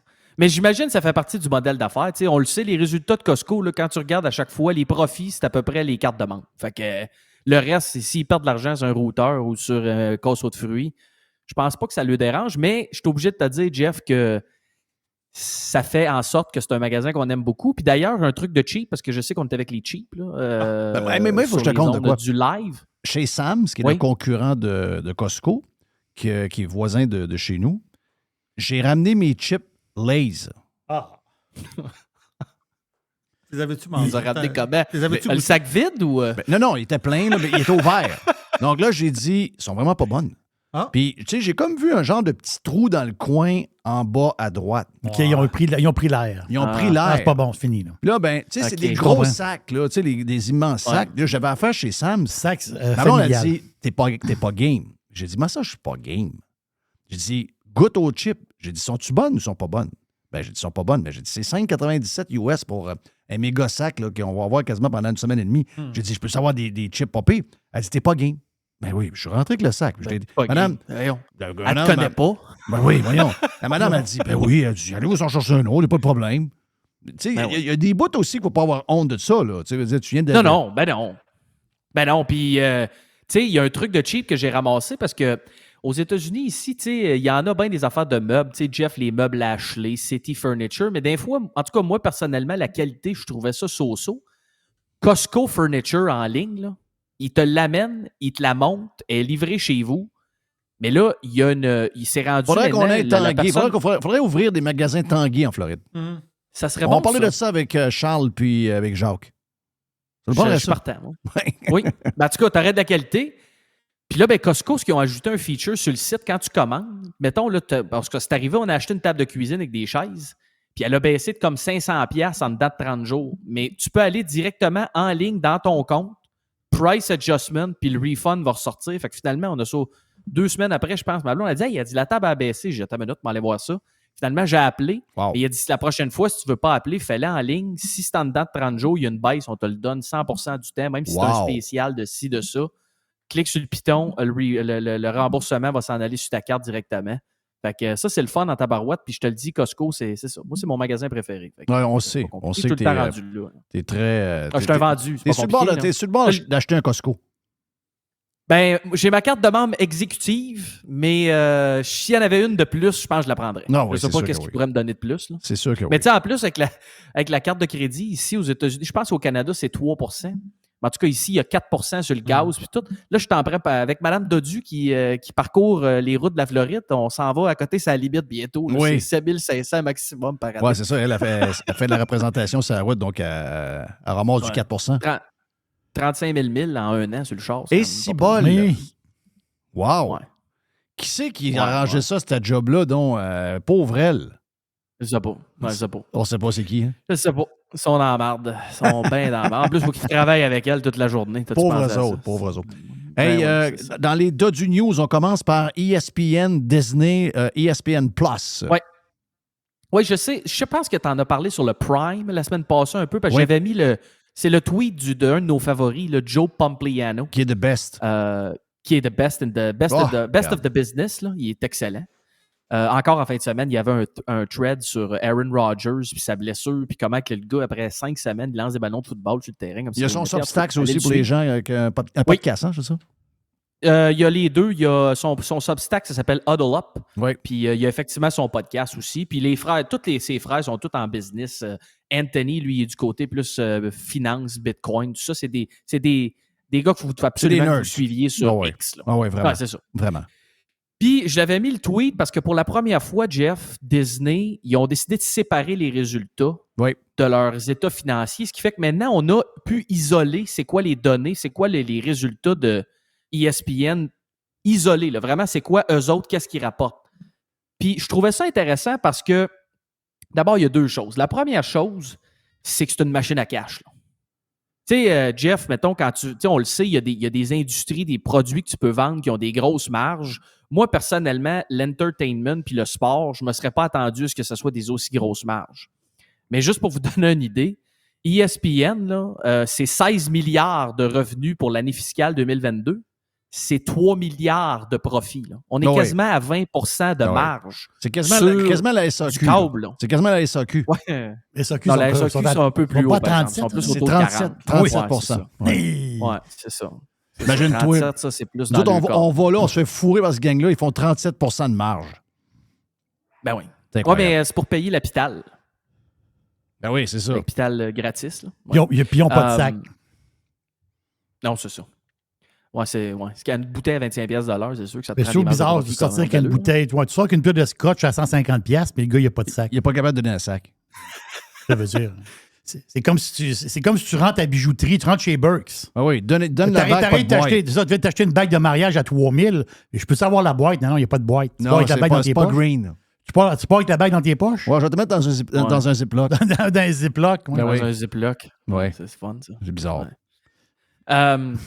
Mais donc, ESPN, là, méga vache à lait, Jeff, pour Disney. Puis là, ben, en splittant les revenus, qu'est-ce qu'on a regardé? C'est ça. Les marges de profit, les revenus sont exceptionnels. Mais par contre, évidemment, comme tu as parlé dans le channel, on s'était échangé là-dessus, la quantité de subscribers baisse. Là, parce que ESPN, le câble, là, c'était 90 millions. C'était 90 millions il y a quelques années, puis c'est rendu à 70 millions. Puis c'est rien contre ESPN. C'est juste que le monde décroche du câble parce que le câble est trop cher. Exact. Puis je pense qu'ESPN, c'est quelque chose comme 4 ou 5 piastres dans ton package. C'est le plus gros. C'est le plus gros. Et de loin, c'est celui qui charge le plus cher. Puis aux États, contrairement à certains packages canadiens, ESPN est dans le service de base. OK? Bon, les compagnies distributeurs, ils veulent être gentils. Donc, c'est sûr que si quelqu'un dit « Ah, moi, je paye 49$ par mois, puis ESPN est gratuit », il n'est pas gratuit. Dans ton 49$, il te coûte 4,5$, 5$. Il n'y a rien de gratuit, là. Ben non, puis c'est parce que c'est ça, c'est là que tu passes de 100 millions à 70 millions fois 4$, ça fait quand même pas mal d'argent que tu perds. Puis juste, toutes les chaînes de Disney ensemble, là, c'est genre 12-13$ par mois dans votre bundle que ça coûte. Là. Même si vous le payez via votre cellulaire, là, Ginette, là, ça vous le payez pareil. Oui, là, ben moi, ça vient gratuit dans mon package, mais c'est pas gratuit. Il y a du monde qui n'ont pas tout compris là, que no such thing as a free lunch. Là, fait que bienvenue en 2023.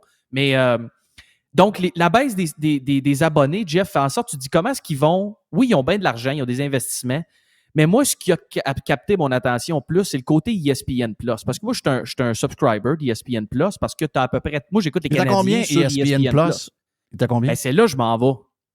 ESPN+, si tu le prends tout seul, il est à 10,99$. Oui.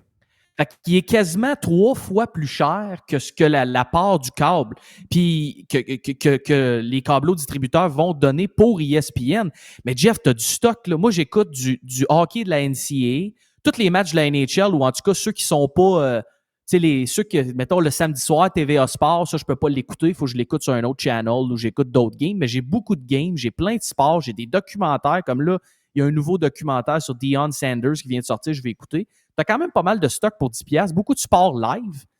Mais Jeff, en 5 ans, ESPN+, là, c'est passé de 1 million à 25 millions de subscribers. Là. Quand même. Très fort.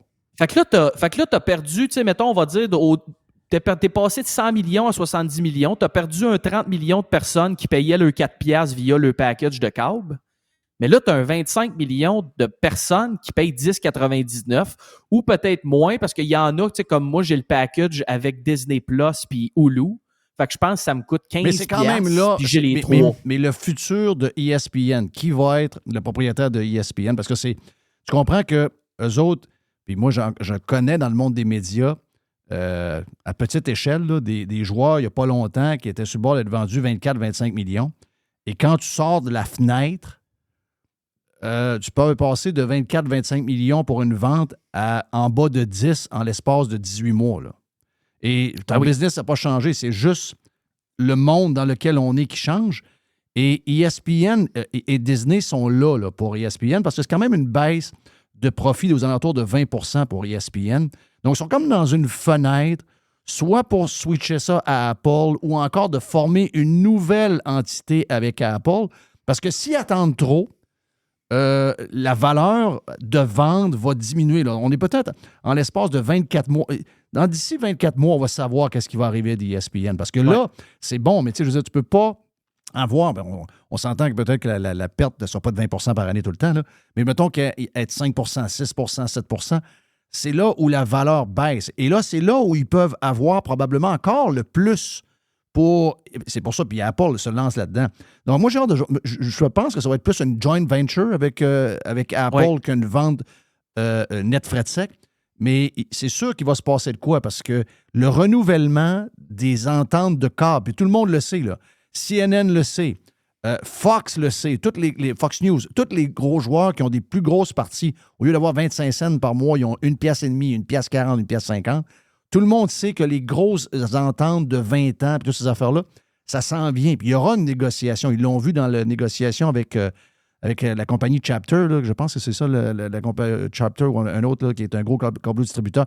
Tout le monde sait que les frais vont diminuer de beaucoup parce que les prix du câble sont trop élevés. Donc, le modèle doit changer. Donc, ce modèle-là qui a mis beaucoup de monde riche doit changer parce que sinon, les câbles distributeurs vont carrément disparaître. Donc là, ils sont à la croisée des chemins et Apple arrive là-dedans et ils disent « Oh yes, on a une opportunité peut-être d'avoir une des meilleures marques au monde qui vient se joindre à nous autres, ESPN. » Oui, puis c'est parce que, tu sais, je pense qu'un peu dans la lignée de ce que tu dis, je pense pas que ça va être un achat. Parce que si, mettons, tu es Apple, puis là, si tu regardes le bottom line, tu dis, OK, ça fait 3 milliards de profit. Oui, ça va peut-être baisser d'ici 5 ans, mais là, es-tu willing d'attendre 5 ans pour l'acheter, pour dire, je vais l'acheter moins cher dans 5 ans? C'est ça, exact. Parce que pour l'instant, il est trop cher.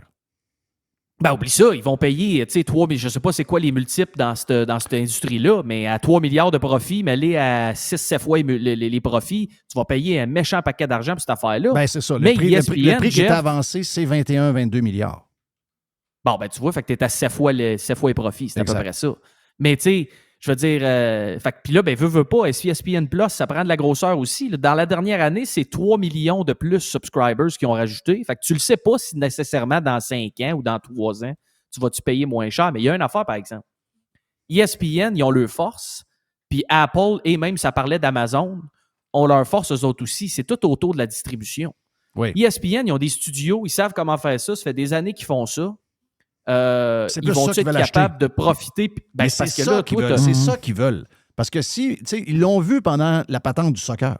Ils n'étaient pas prêts. Ils n'avaient pas l'expertise. Ils ont été chercher bien du monde, mais ils se sont rendus compte que ça prend. Il y a une expertise derrière ça. Là, oui, tu peux avoir la plateforme de streaming, mais le côté production puis toute la patente alentour de ça.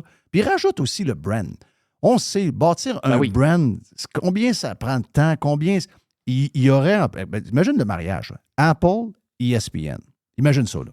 Deux secondes. Probablement avec dans le top 10 des brands au monde. Les deux. Avec des pubs de Costco au milieu au travers de tout ça. Moi, j'achète tout. Imagine-toi. Hey, il nous reste 5-6 minutes. On n'a jamais de temps dans ce mode show-là. Non, je sais. Tu sais. Hey, ben, attends une minute, je veux juste comparer ça. Oui, vas-y. Oui, ben, c'est parce que c'est ça que je veux faire ton segue avec ça. Parce que compare ça à Tesla, justement. Tesla, là, eux autres, ils n'en faisaient pas de chars. Là. Mais faire des chars, pendant des années, ils ont compris que, ta minute, la valise ne fermait pas égal. Là. Non. Il y avait ça prend une expertise faire des chars. Là. Ça prenait un gun de silicone à tout bout de champ. Là. Ben oui, fait que ça te prend l'expertise. Puis, je veux dire, Tesla, ça a été fondé il y a 20 ans. Là. Puis au début, ça a pris du temps. Fait que tu veux-tu sais, pour ESPN, tu veux-tu un Apple? Tu dis, bon, on va partir notre affaire, puis ça va nous prendre 10 ans et être bon. Surtout, tu vas-tu répondre à la nouvelle génération? Très bonne comparaison. Parce que tu as beaucoup d'anciens exécutifs. Ouais, Tu sais, exact. qu'il y a des exécutifs qu'eux autres, il faut qu'ils allument, là, tu sais. Mais Tesla, je voulais t'en parler parce que, écoute, je suis tombé, je ne sais pas si vous avez pogné ça, je ne sais pas si ça s'est appliqué au Canada, mais ils ont eu des baisses de prix depuis plusieurs mois, baisses de prix, ces modèles Tesla. Un que je trouvais pas pire, je ne suis pas vraiment encore rendu dans l'électrique, mais je me suis dit, ça commence à titiller. Le modèle Y, là, qui est un genre de modèle X, mais dessoufflé un peu plus petit, là. Tu sais, le genre de petit VUS. Avec la plus récente baisse de prix, puis la subvention fédérale de 7 500, les gars, là, c'est rendu 36 000 $. Là. Oui. Pour un petit SUV que tu vas faire 350 km à peu près d'autonomie, les modèles de Toyota qui sont les modèles électriques. Est-ce qu'on est dans les dollars canadiens là, quand tu me dis ça? Non, moi, je suis en US. Je ne sais pas si ça s'est appliqué. Je ne sais pas si les baisses se sont appliquées au Canada, mais je sais qu'aux États-Unis, les gars, là, ben, premièrement, Jeff, tu le sais, en Floride, des Tesla, il y en a en Simonac. Là. Au Québec, c'est surprenant comment il y en a des Tesla. Il y en a vraiment beaucoup. Puis on est complètement désavantagé par le dollar canadien dans cette affaire-là. Un dollar faible, c'est vraiment un dollar de marde. Ouais, mais à 7 piastres le gallon ou à 2 piastres le litre, par exemple, c'est sûr que ce côté-là, tu gagnes pas mal d'argent. Là. Exact. Mais faudrait que je vérifie les prix au Canada, les gars, mais je ne sais pas où que ça s'en va. Je ne sais pas s'il y a d'autres baisses de prix à venir. Je sais qu'il y a du monde qui a payé over MSRP. Il est à combien? 57 900. Et Simonac. Pour le modèle Y? Y, traction arrière. Puis ça veut dire 57 000. Vous autres, vous avez quoi, 12 000 de subvention? À peu près, oui. Sur les modèles électriques, fait que ça fait 45. Ouais, c'est ça. C'est un genre de 9 000 de différence. Mais encore là, c'est parce que tous les autres chars sont au même prix aussi au Canada. Tu sais, ça veut dire, au final, quand même, avec la devise, ça coûte combien un RAV4 Prime, tu sais, qui est un hybride, mais je veux dire, ça doit être rendu 60 000 $ au Canada. C'est traction arrière, petite batterie. Ouais, c'est ça. Modèle de genre traction de base. arrière au Québec, c'est pas bon, là. Non, c'est pas bon. Non, en février, c'était moyen un peu. Là. Traction intégrale, longue, grosse batterie, c'est 67. OK. Puis si tu prends la batterie performance, c'est 74. Et si, boy. Ouais, ça commence à être de l'argent. Je sais qu'il est challengé un peu par toutes sortes de monde qui font des chars électriques, puis il y a un challenge au niveau des prix. Puis l'action n'a pas aimé ça bien quand on voit que les marges sont en train de rapetisser. Donc, je ne sais pas combien il y a de jeux encore pour baisser. Mais une chose est sûre, c'est que je passais en avant de Tesla Québec cette semaine. Ça faisait longtemps que je n'ai pas vu d'inventaire de même, surtout la 3. Il y a de l'inventaire en masse. Si vous en voulez une, d'après moi, là, vous n'attendez pas. Là. Ben, plus là. Mais une chose est sûre, Jeff, il y en a de la marge parce que Tesla, c'est un record. Les derniers résultats, c'est 23 milliards de cash on hand qu'ils ont. Là. Il y a une pile de cash quand même assez le fun pour avoir du jeu. Puis les profits sont bons là, pour des gars qui font des chars. Puis là, ben, qu'est-ce qui s'en vient, Jeff? Tu l'as vu en fin de semaine. Grand Prix de Austin, Texas. Oui. Le pick-up. Là, le pick-up, là, quand il y a du monde, moi, j'ai un Québécois ici qui reste pas loin, qui en avait réservé un. Lui, les prix qu'il s'était fait dire, là, ça, c'était avant la COVID. Là. Fait que là, il va-tu vraiment, je pense que Jerry t'en a parlé, il va-tu vraiment sortir ce pick-up-là à genre 70 000 $? Si ça se peut pas. Moi, c'est impossible. Sinon, oublie ça, ils en feront pas assez pour que le monde... Tu sais, le Ford Lightning, c'est 100 000. Là. S'il y a un Cybertruck un peu funky, là, moi, je suis pas sûr que je conduirais ça. Mais je veux dire, il y a une gang de maniaques qui vont prendre ça bien avant de prendre un Ford Lightning. Là. Ben oui. Fait que si vraiment il sort ça à 70 000, ça va être la folie furieuse. D'après moi, Jeff, tu vas être mieux avec ça qu'avec un Mustang. 70 000 US, ça veut dire à peu près quoi, 100 000 Canadiens, Jerry, pour le pick-up? Ça va être là-dedans, je pense bien. Mais ouais, mais tu sais, c'est parce qu'il avait parlé de ça au début, Jerry, là, mais je peux pas croire que ça va être encore ça. C'est vrai qu'il y a 1 million de commandes? C'est ce que Musk a dit. Ouais, c'est ça. Wow. 1 million de dépôts, ça te fait... Mais est-ce qu'il est beau? Ben, il est futuriste, là. Il est plus beau qu'une Prius, mettons. Ben, peut-être pas la nouvelle, là, mais... Tu sais, mettons... La face, c'est que... être plus beau qu'une Prius, pas ça, c'est pas vraiment dur, là. Ça, c'est probablement le char le plus laid de toute l'histoire, là. Mais, tu sais, c'est avec le Pontiac à Mr. White, là, le vrai Mr. White. Ça aussi, c'était lettre le Aztec. Oui, le Aztec. Mais je pense que Tesla voulait sortir le Cybertruck. Je pense, là, OK? Mais il voulait mettre possiblement une option anti-balle. Oui.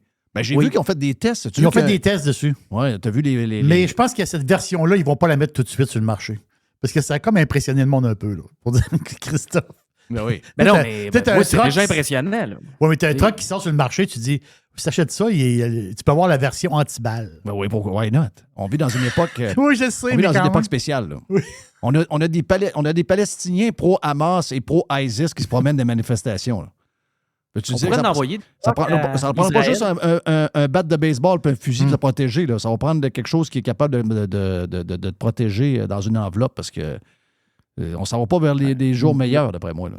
On l'a trouvé. Toi, dans le bois, Jeff, ce serait parfait un Cybertruck. Là. Ouais. D'après moi, tu peux rouler ses arbres avec ça. Là. Avec le modèle 3 moteurs. Je trouve que la charge est loin du bois pas mal. Ouais, il y a ça. C'est sûr que dérouler un fil de... Rouler un grand fil au lieu d'avoir 5-10 gallons dans ta boîte, c'est... T'as une génératrice dans la boîte. T'as une génératrice dans la boîte. Mais c'est ça. Ouais. Ou sinon, tu rangeras le fil en rond là, dans la boîte, puis quand tu roules, tu le laisses traîner. Là. Hey, je vais vous montrer comment le mirage électrique y achève. Est-ce qu'on est le paradis de l'électricité au Québec? Mm-hmm. Si je compare, mettons, à Californie, même la Floride où t'es, c'est-à-dire on a une facilité à produire du courant. Je vous donne des chiffres, je n'ai pas les chiffres, mais je vais juste donner une idée de grandeur. J'ai quelqu'un près de moi qui s'est acheté un super char électrique là. OK?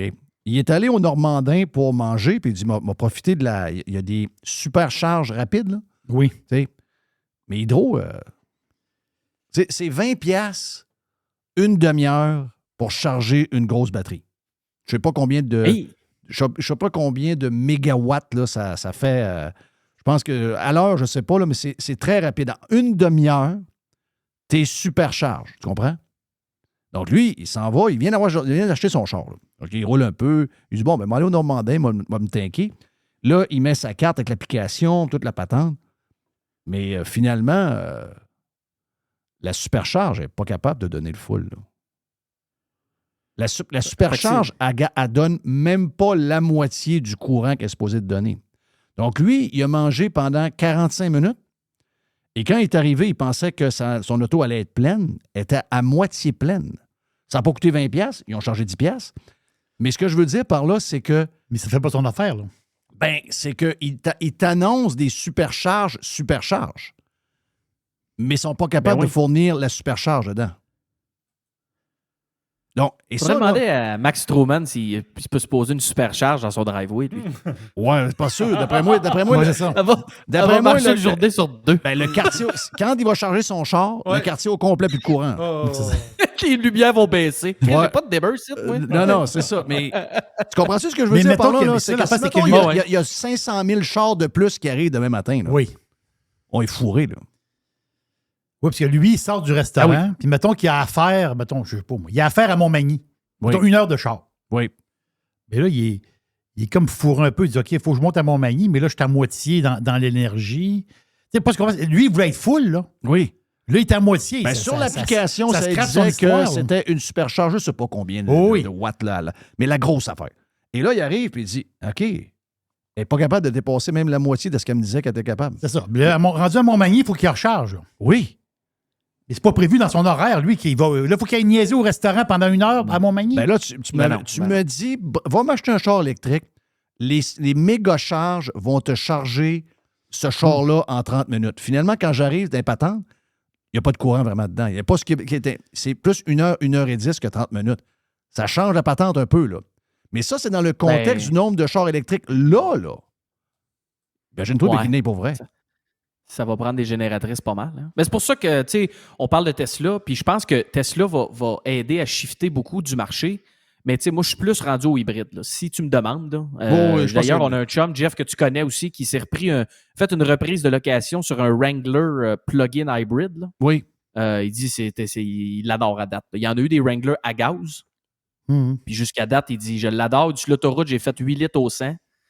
Puis en ville, tu roules quasiment juste sur la batterie parce que tu as 35 km d'autonomie, je pense. Ouais, logiquement, c'est ça qui va marcher. Tu as le moteur à gaz qui est à côté. Là. Ça me prend du fuel là, pour être sûr que tu te sens en sécurité. Tu veux pas de stress. Tu veux pas t'acheter une patente de stress. C'est ça que tu veux pas.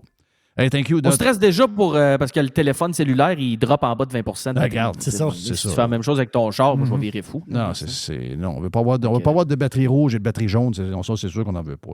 Non. Il y en a qui jouent avec la limite pas mal. Hein? Ben, il y en a que des fois, tu dis, toi, tu vas charger ton cellulaire à quelle heure? Ouais, c'est incroyable. T'envoies des screenshots, c'est tout le temps quasiment à 1-2 hey, j'ai réussi à faire les deux l'autre fois. Je viens anxieux. Comment tu dis? J'ai réussi à faire les deux en même temps l'autre fois. C'est-à-dire? Mon char, il était vraiment rendu dans le rouge, mais tu sais, il était vraiment rendu, à gauche, là. Et mon téléphone avec 4%. C'est non, moi, je peux pas vivre de même, moi. Je suis pas capable. Je sais qu'on n'a plus le temps, mais je suis un peu déçu. Je pensais que tu voulais me parler de Taylor Swift, mais on en reparlera une autre fois. C'est ça. Je suis plus capable. Sérieux, je suis plus capable. Hey, petit handshake, là. Ting, ting, je suis plus capable. Un petit coup de hanche. Ah ouais, donc, toi. Fucking all fake, en plus. Tout all fake. Avec la folle à Mahomes, la blonde à côté. Ouais, mais là, elle n'est pas si folle que ça. Elle a de l'air bien chill, elle, là. Ben, on me dit que dans QB que tu as vu, qu'on voit qu'elle n'est pas toute là, non? Ben, je veux dire, elle a sa personnalité, mais j'ai pas trouvé que c'était si pire que ça. Là. OK. Bon, tu veux dire que quelqu'un n'est pas toute là, hein? Ouais. Ah, là, sa Mais personnalité. c'est sûr que... Ouais, ben là... Ben non, mais pas toute là. Et, je veux dire, elle est très excentrique, là, elle est très yéyé, là, mais je veux dire... Non, c'est sûr que dans l'autre documentaire... Ma fille me dit qu'elle est très spéciale. Oh! Ouais, c'est ça. Ouais. C'est ça. On aime ça le monde spécial. Ouais, mais elle s'entend bien avec Tété. Ben oui, Tété. Hey. Tété. Tété, ça, c'est pour Taylor Swift? Non, Taylor Swift, avec le T, ça finit en T, puis ça commence en T. Ah, c'est ça, le T. Ben oui. C'est ben oui. Tu n'as pas demandé ça à ta fille. Tété, pourquoi Tété? Elle veut plus que j'y parle de Taylor Swift. Non. Elle dit que je l'agresse, elle dit que je fais tout pour démolir Taylor Swift. Là, c'est pour ça que tu l'envoies sur un avion de Spirit pour la descendre en Floride, si tu veux la punir? On verra. Ouais, ça peut même être Breeze. Ça peut être même Breeze Airlines. Ah, c'est parfait, Breeze Airways. Justement, j'essaye de faire descendre Nick de Milwaukee là-dessus. Là. Oh! Ça se fait bien. Hartford, Connecticut, en auto. Là, ça se fait très bien. Est-ce que dans ton coin, par contre, il y a des gyms de yoga? Parce que notre chum Nick de Milwaukee est très yoga de ce temps-là. Oui, j'ai quelques options pour lui. Où et il devrait se place en arrière. Oui. Stratégique. Stratégique, il veut voir ça en arrière. Hey, on est parti. See you, my friend. OK. C'est notre chum Dodu pour les Dodu News sur le live. Ladies and gentlemen. This is radiopirate.com. Et la vie est un combat. Jeff Fillion. .com. Fresh. 100%. 100% pirate. Hey, on a jasé pas mal, là. Donc la boîte elle va être plus petite un peu. Oh, c'est une petite mini-boîte. OK, parfait. Mais j'ai eu un coup... j'ai eu un coup au cœur hier. Comment ça, donc? Non, parce que je suis allé chez Dollarama. OK. On dit Dollarama, mais c'est dollar. Ouais, on dit de l'eau, je pense. On dit de l'eau. On va chez de l'eau. Dollarama. C'est drôle, Dollarama. Ouais, c'est ça. Dollarama. Moi, j'ai pas l'habitude d'aller... Pas parce que j'aime pas ça. C'est que la plupart du temps, c'est ma blonde qui y va, puis elle dit... As-tu besoin de quelque chose moi, je vais chez Dollarama 3-4 fois par semaine. C'est ça. Mais moi, c'est ma place. C'est ça. Mais moi, c'est ma blonde, elle y va souvent. Mais elle me dit, je vais chez Delo, tu as besoin de quelque chose. Ça me dit ça de même. Fait que... Mais là, hier, c'est moi qui est allé chez Delo. Hier après-midi à 15h. Dans mon Dollarama de Beauport. Là. Mais j'arrive là à 3h l'après-midi, Jeff. De la misère à rentrer dans le magasin. Ah, c'est bon. Il y avait du monde là. Oui, il y a du monde. Pas capable de me prendre dans les allées. Mais moi, tu sais, je suis assez corpulent. Pourtant, au nombre de Dollarama qu'il y a. Oui, mais tu vois, le mien à Beauport, c'est un gros Dollarama, mais tu veux dire, les allées sont quand même assez minces. Là. Oui, il y a du stock à masse. Il y a du stock, mais on t'entend-tu que c'était plein. C'est sûr qu'il y avait des brandes d'Halloween, là, mais quand même, plein de monde. Puis là, c'est là l'histoire. Là, ça m'a reparti une histoire dans ma tête. Qu'est-ce qui est arrivé? Ben, mon histoire de Dollarama. Quand Dollarama est rentré en bourse, il y a 14 ans, ça fait 14 ans, là. Question de jour. Dollarama est rentré en bourse en 2009. Moi, je suis rentré actionnaire chez Delo. Oui. J'ai acheté au début, moi. J'ai acheté dans la première semaine. quand ils sont rentrés en bourse. Et j'ai mis 5 000 piastres. OK. À l'époque. Oui. C'était une bonne partie de mon portefeuille. Gars pas riche, là. Mais quand même, moi, j'ai dit, ça va être j'achète, puis ça va être pour le long terme. Mm-hmm. C'était dans mon idée. Mm-hmm.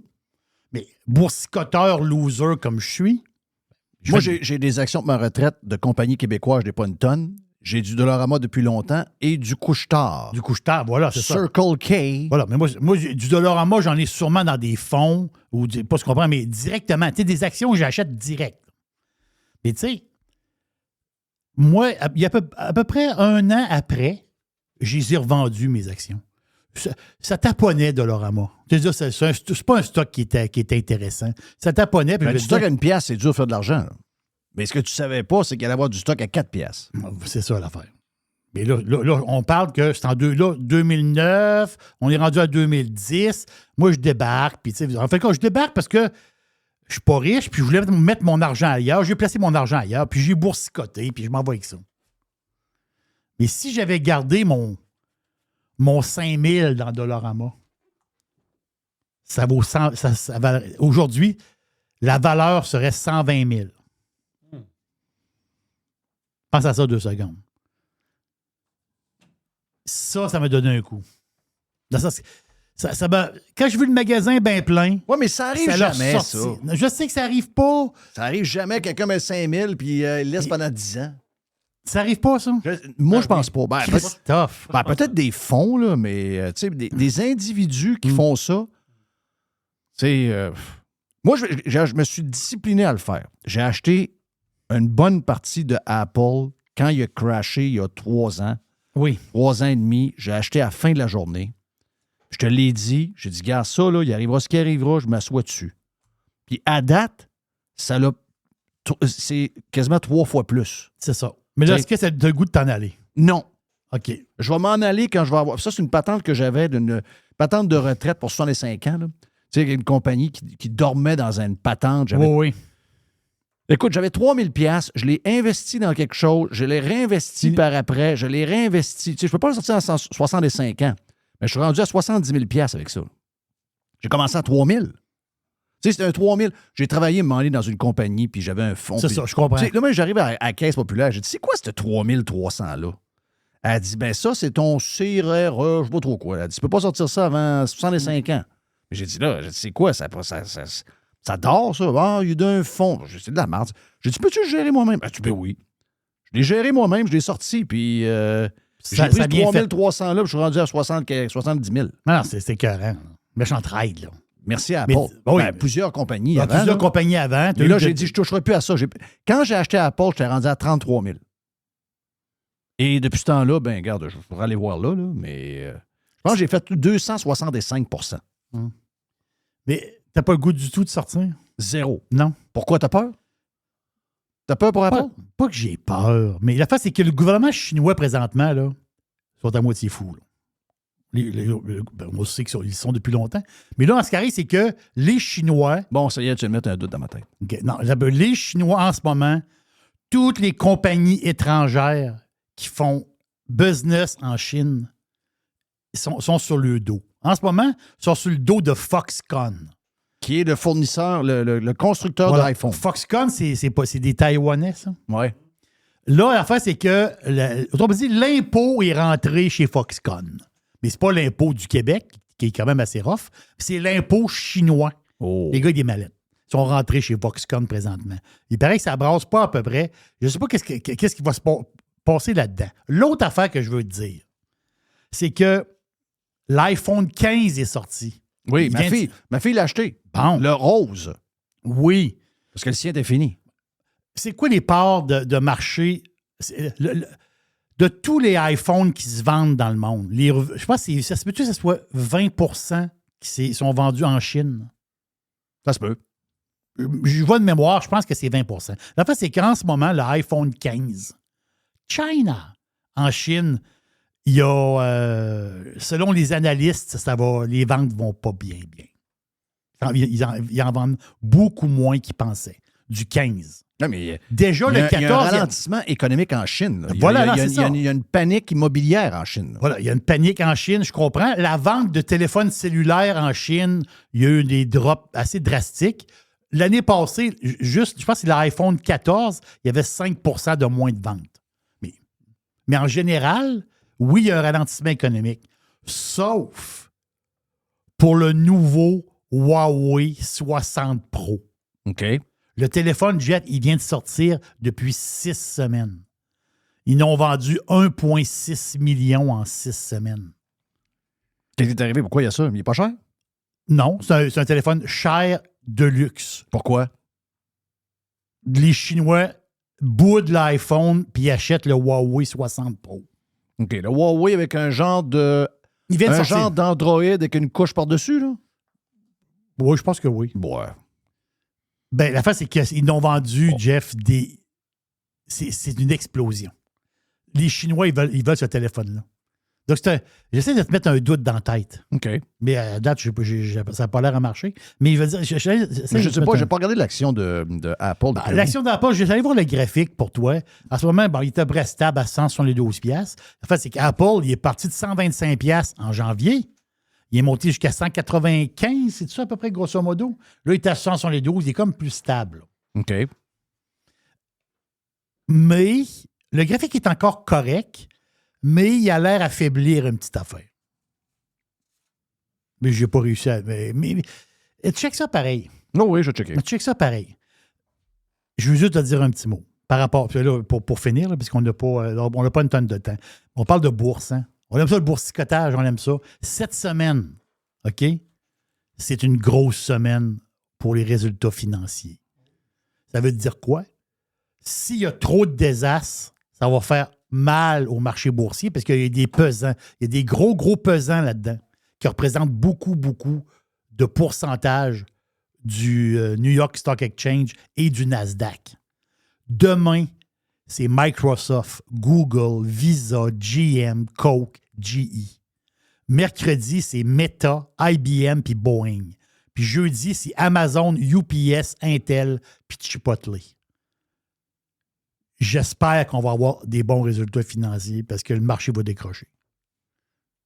Le marché va décrocher. En ce moment, on est à 33 000 points. Si on regarde le graphique, en ce moment, le gros Dow Jones est à 33 000. Il y a les fesses assis sur une résistance. Si ça perce, l'autre résistance en bas est à 29 000. 29 000, c'est moins 13 %. Espérons que les résultats financiers cette semaine, ça va être bon pour les gros pesants. Voyons, toi, tu commences donc bien rough la semaine. Là. Je suis rough, hein? Calif! Je me mets un petit doute dans la tête. Je suis comme ça. Ouais. Ben, j'avoue que la bourse, elle m'énerve. Là. La bourse est énervante. La bourse... La fois, c'est qu'en ce moment, elle est sur un support. Ouais, je sais. Mais Yann Sénéchal le dit. Les compagnies ont des bons profits, puis le ratio court-bénéfice est bon. Bien, cette semaine, on va voir là, à la fin de la semaine comment ça s'est passé. Puis on va voir, c'est des gros pesants qui sont là cette semaine. C'est tous des gros. Là. On va voir qu'est-ce qui va se passer, puis on s'en reparle bientôt. Voilà pour le début de la semaine. Radio Pirate Live. My God! Tiens, toi, bout de soleil qu'on voit que c'est le fun. J'ai le soleil dans le cou. On est bien. On est beau au soleil. On est plus beau que quand il pleut. Hein? On est plein d'énergie en plus.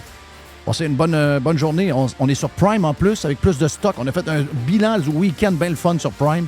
Allez vous abonner si ça vous tente. Sinon, on se pointe demain pour...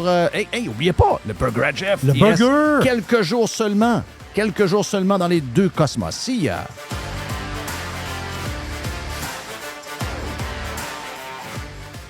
Radio Pirate. Do you like it? Yeah! 100% Pirate.